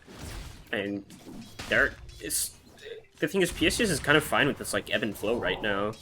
Because I mean, Night Stalker, there's only so much he wants to fight when the ult is on CD. The supports, they're also kind of okay with just chilling a little bit. They're good at defending waves. Soulfire is fine just playing the bottom side of the map, which is the most dangerous place for anyone to be for PSGS. No cares for them. Yeah, I think I think they scale very, very well this game, so they're just chilling. Like, return damage have to be the one to make moves this game, but they can't do it. I don't even think Blink Starter is enough. I think they need like Blink on Pango too. Frodo's starting the process of working on that blink, but I mean, it'll be a minute, you know, like maybe 18, 19 minutes. FrostFire. Especially when Tinker has blink, like you can't just roll without blink. You have to catch him first, or he's just gonna blink away. Yeah.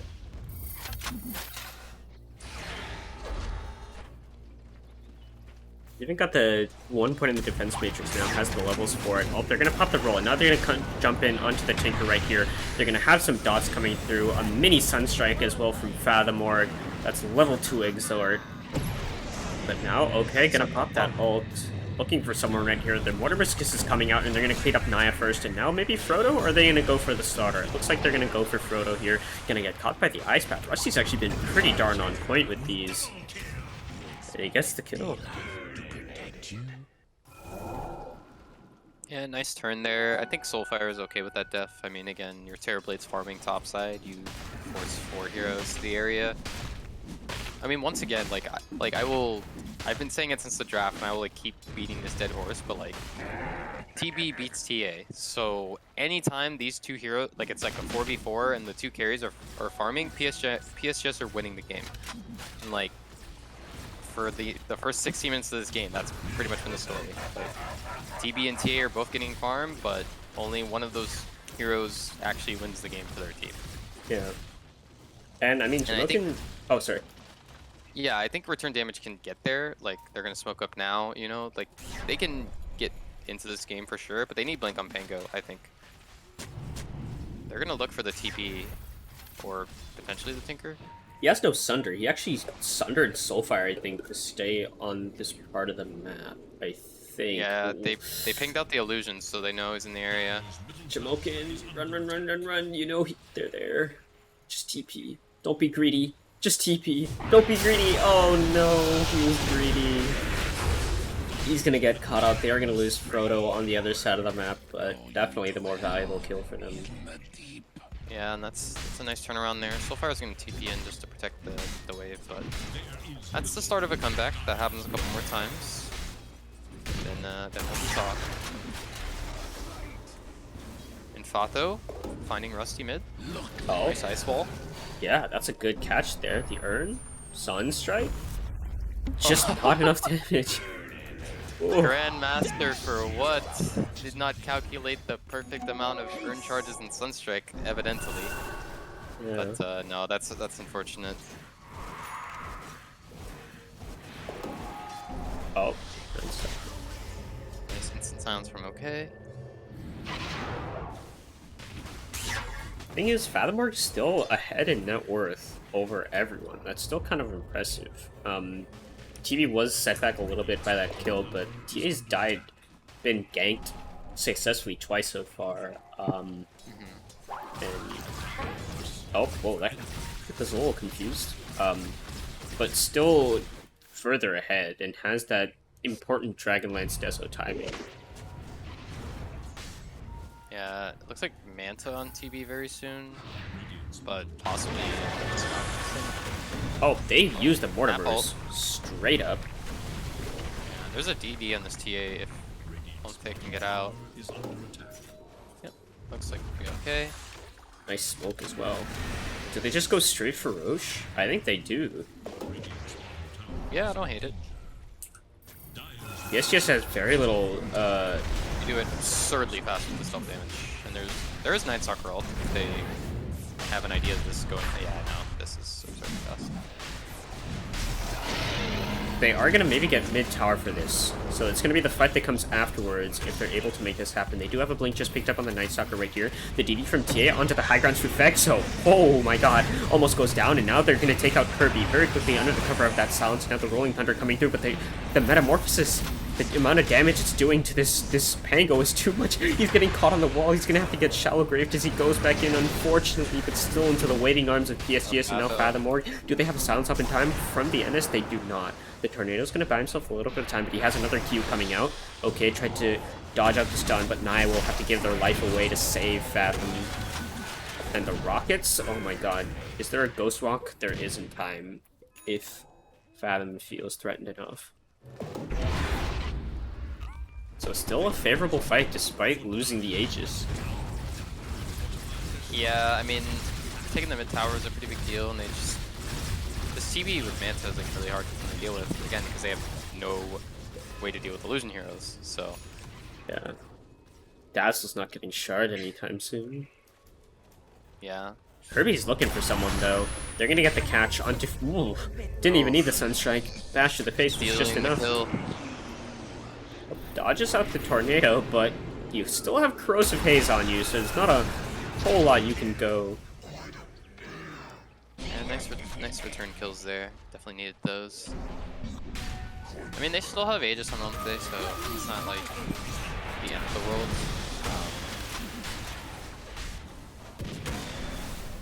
Working on BKB right now, only 800 gold away with disassemble.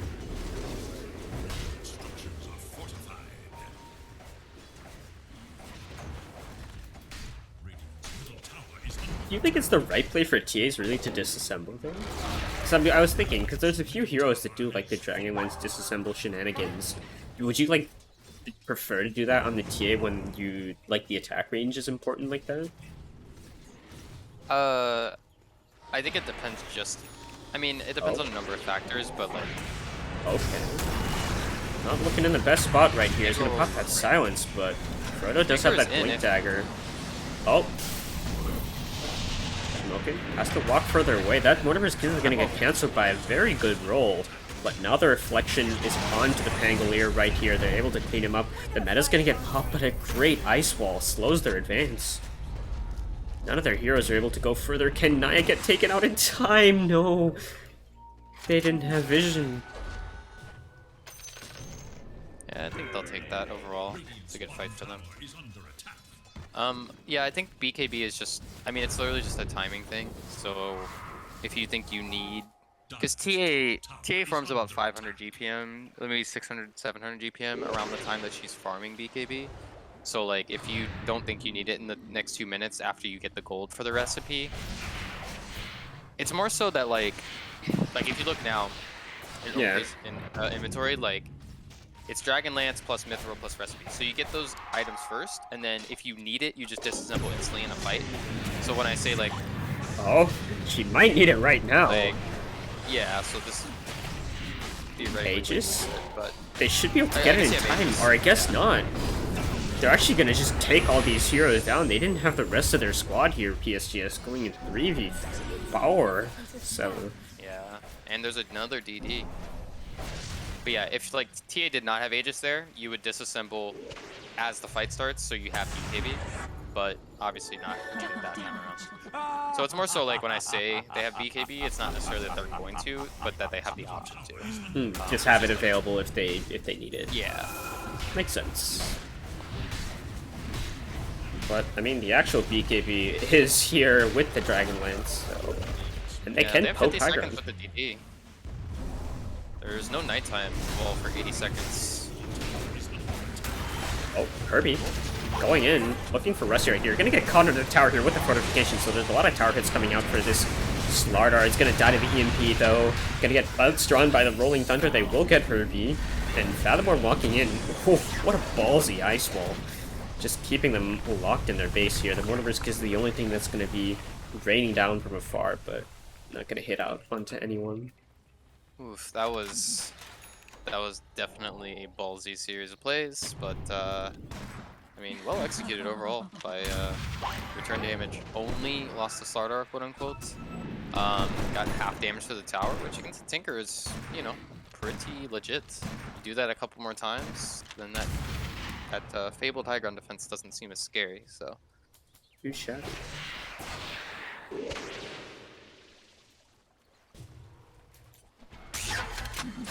Speaking of Tinker, has the lens going for the Aghanim Scepter now?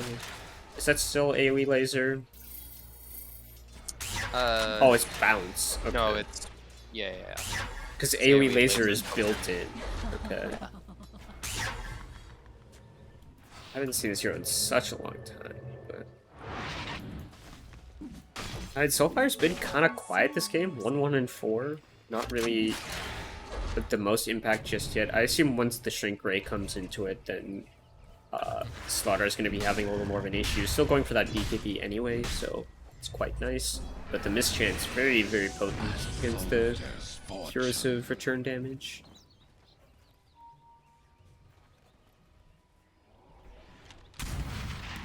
Two BKBs already done. Fathom and Onse. Jamokin, let's see, how are we to the Scotty? Pretty close. Just needs about the point booster left in goal. On the hunt for radiant forces. Reached natural nighttime. No shard yet for the Night Stalker, actually. A little surprising, but just going straight for this BKB. Yeah, it does feel like he needs the BKB, but I like the shard. I mean, especially against EMP. Fathomorg walks through. They get a spot onto Rusty here. He just gets the lead from the game. But instead, okay, he's going to go for Naya right here. The Force Staff is going to be enough to break away. He's going to be able to get rid of the Obs Ward there, so at least there's that. The BKB is going to get used from Fathomorg. Okay, he's just unable to get away from this Rolling Thunder. He's just getting bounced around and taken down. Soulfire, meanwhile, kind of far in with Jamokin. Gonna get silenced by the trap for a little bit, but Bexu. Oh, still gonna die. The shard gave him momentary time to get away. But, oh, the Sunstrike perfectly timed as well with the Crush. They're gonna get the Sunder off in time, but the Shallow Grave keeping Herbie alive on just a sliver of HP. Just one, but he is still gonna die. The Illusion walking around the corner will face check in. Yeah, it was a wonderful roll from Frodo. I mean, it was like every bounce hit the Night Stalker in the middle of the ult, and like, despite the flying movement from the Night Stalker, still was not enough to escape on OK. And Jamokin getting caught like just in the middle of a fight, you know, it's a little bit away from the Scotty. So now 9k lead for return damage. I feel like the TV should be maybe a little more farmed. I don't know. The TA? No, the TV. I mean, I didn't oh yeah, things, no. I agree. The TV should definitely be more farmed. Especially against a lineup with like this little wave clear. Like you're supposed to have a little bit more farm, I think. Maybe it's just like map positioning and just like. I think it's actually the Tinker, because Tinker Tinker takes a lot of the waves. Like, yeah, Tinker's mostly been playing dead lane, but it's still enough that, like, you just miss out on a lot of that, like, casual illusion going to the dead lane farm, and that adds up a lot over time. Yeah, it's just odd. I expected... Yeah, like... I just the net worth, I expected it to be closer, but... Nevertheless, yeah, TA's here we definitely are. pulled ahead recently. Amazing what you found. I mean, like, TA with Blink Dagger now, too, is just, like, super fast on the map, and, like, yeah. You have traps to farm and stuff like that, so... Yeah, Tinker, like, the meme, or, like, I guess one of the, like, common phrases about Tinker has always been, like, oh, Tinker steals farm from your team, which, like, is true. Like, it's more complex than that, because pushing waves is very important, but... You know, that said, I mean, I think it has applied this game. The fact that Jamokin like didn't have a Scotty last fight was like a really big deal, because died and maybe would not have died. You know, maybe he still would have based on like the positioning of that fight, but these little things add up, especially in in a game like this. Gas taping in top here. That's his Irby. Yeah. The Illusions are just walking by looking to cut the wave. This is a really odd push from the Dazzle. Honestly, not Dazzle, sorry, Snapfire. I'm not sure exactly what was the goal there, or what, because Jamokin's, the Illusions were just doing the push basically fine by themselves. I guess the Lol Shredder put a little more damage into the tower, but I don't know if I would say worth. I mean, you force rotations, which is nice. Like, that has value in of itself, but I don't think you make that move expecting rotations to come. Like, it's like... Yeah, I don't know. I don't know what he's doing. Like, if they don't rotate, you're still not going to get the tower any faster, but if they do, you die, and then... That's it. And then they just play top instead of bottom, so... like kind of the same for return damage. Onte working on the data list now. So starting to get a lot of damage. Had the Bloodthorn queued. Holy Roche. Very dead. Shard available. TA already has. Actually, do they have shard on everyone? Oh no. They Oh, have shard on everyone. I think they realized as well from the laugh voice lines. Yeah. Herbie's gonna try and sell it and then realize, oh god. I mean, I feel like if you have this lineup, you know, you have to expect you're gonna get 2 roasts by 30 minutes. But I at think the same time, all Fathom these buying shards are really shards good. kind of weird. This early? Yeah, at the same time, all of these shards are like pretty good. I think. I don't know about the. I've heard like different things about the Invoker shard, and I don't play enough Invoker, so.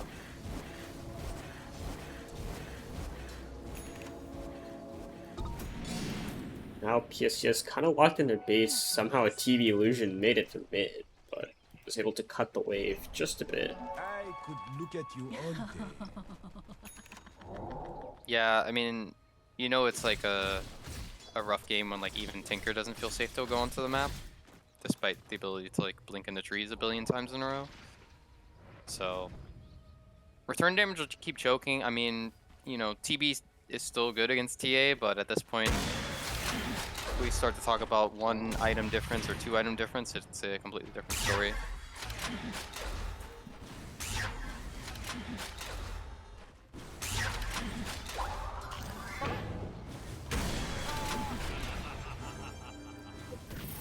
Onside looking to the high ground over here.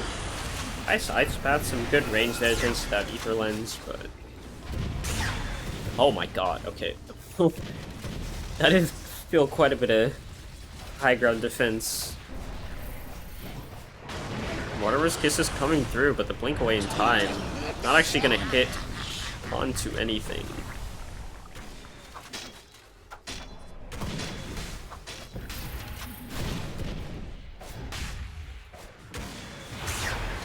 Oh, instant Hex coming out onto Fexo. Not gonna get a kill here onto the Dazzle here, but okay, now coming in, has the BKB available, is gonna have to pop it to not get stunned from that Rolling Thunder coming through. Now Jamokin is gonna break away, walk up. There's a lot of chaos happening thanks to that Rolling Thunder. Frodo doing an excellent job of breaking up this fight here. In the meanwhile, Rusty's gonna get deleted by Onse here on the high ground. He's able to blink in, get the kill, and get out in time. Now Jamokin's getting gone, and he's gonna pop the Sunder, but that barely gives him any more HP. Herbie's gonna pop the BKB. They're fighting inside this Macro Pyre right here, but the Grave able to keep Herbie alive for maybe just a little longer. The laser finally able to take him down. Soulfire dodges out on the tornado, but they got the buyback out of the TB, and they're very satisfied with that. Yeah, Frodo has just been on point with these rolls, just blinking in and doing a lot of work. I mean, just the chaos in the backlines of these fights, like, you know, Terrorblade like needs a BKB to deal with it, but it's not coming anytime soon, especially with them locking their base and like. You know, the Snapfire like can't sit back far enough to get ult off and like still get ult off. Invisibility. I think also like part of the reason they just haven't gotten like an initiation on anyone. I think this it's so hard because the Snapfire tried to jump in and got immediately hexed coming out.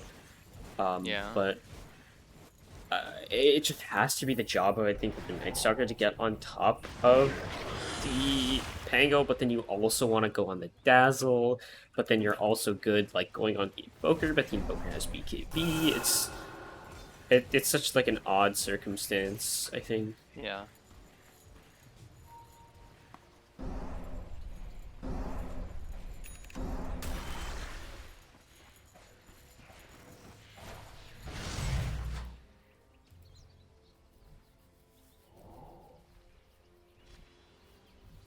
Rusty, though, has a Ghost Scepter, which might keep him alive a little bit longer versus this TA. We'll see, though, next time. They are looking to siege again in this top tower. I literally have no idea what Snapfire is doing here on the low ground, but dying might just be it. Vandal moment there from Snapfire.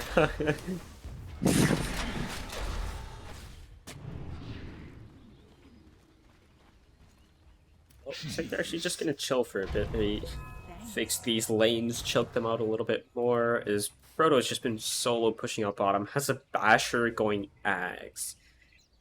Like this pause for Pango is hella farm. Oh yeah. I mean, at this point, you know, almost even with OK on the net worth, so legitimate core here. Even Naya sitting on almost 9K net worth. I think they just spotted Jamokin. Yeah, they saw him on the what is it called? The trap. Jeez, there we go. And Naya's watching him over there. Is gonna go in for the hex. Looks like Fathom's gonna TP in. Oh, the tornado just misses. I think Jamokin needs to maybe go for the long con here. Get a few illusions out. They're gonna pop the ult on the other side, and they're gonna immediately go into Onse, but he gets the blink away in time. They're gonna pop the BKB, and now the TP in coming from Soulfire, but he's hit.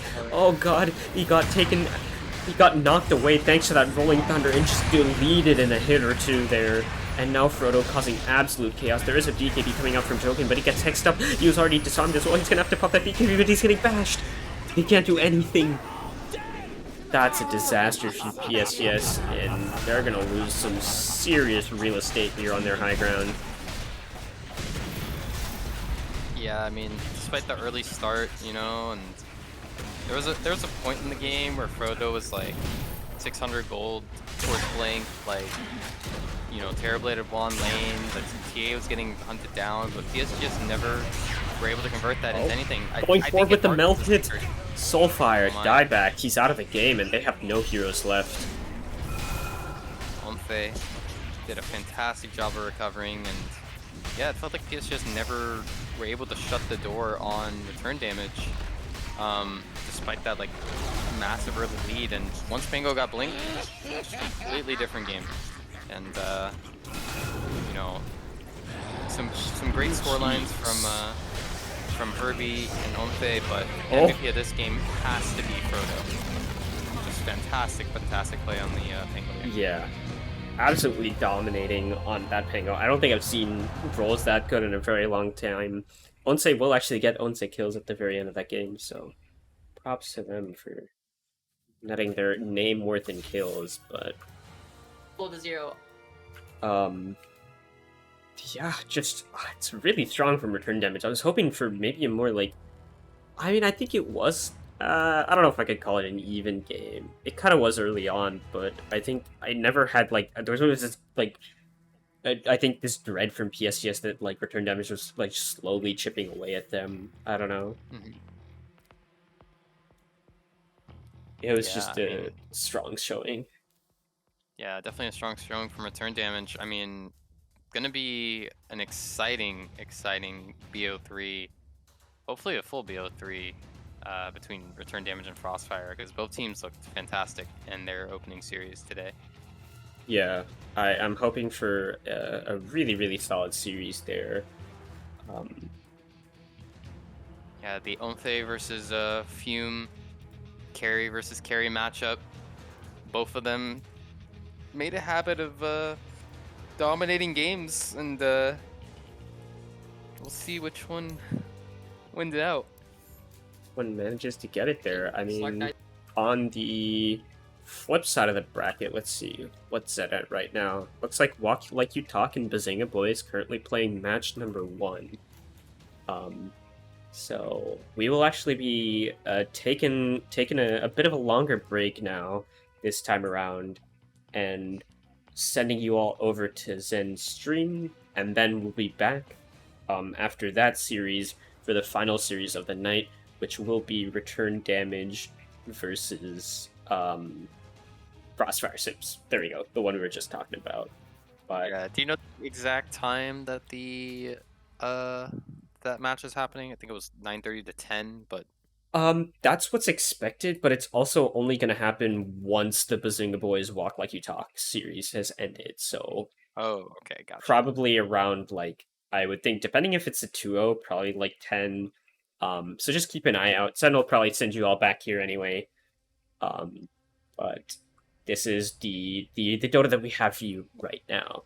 But there's still some matches going on for you to watch in the meantime. Don't worry at all. PSGS Invitational has plenty of content all around.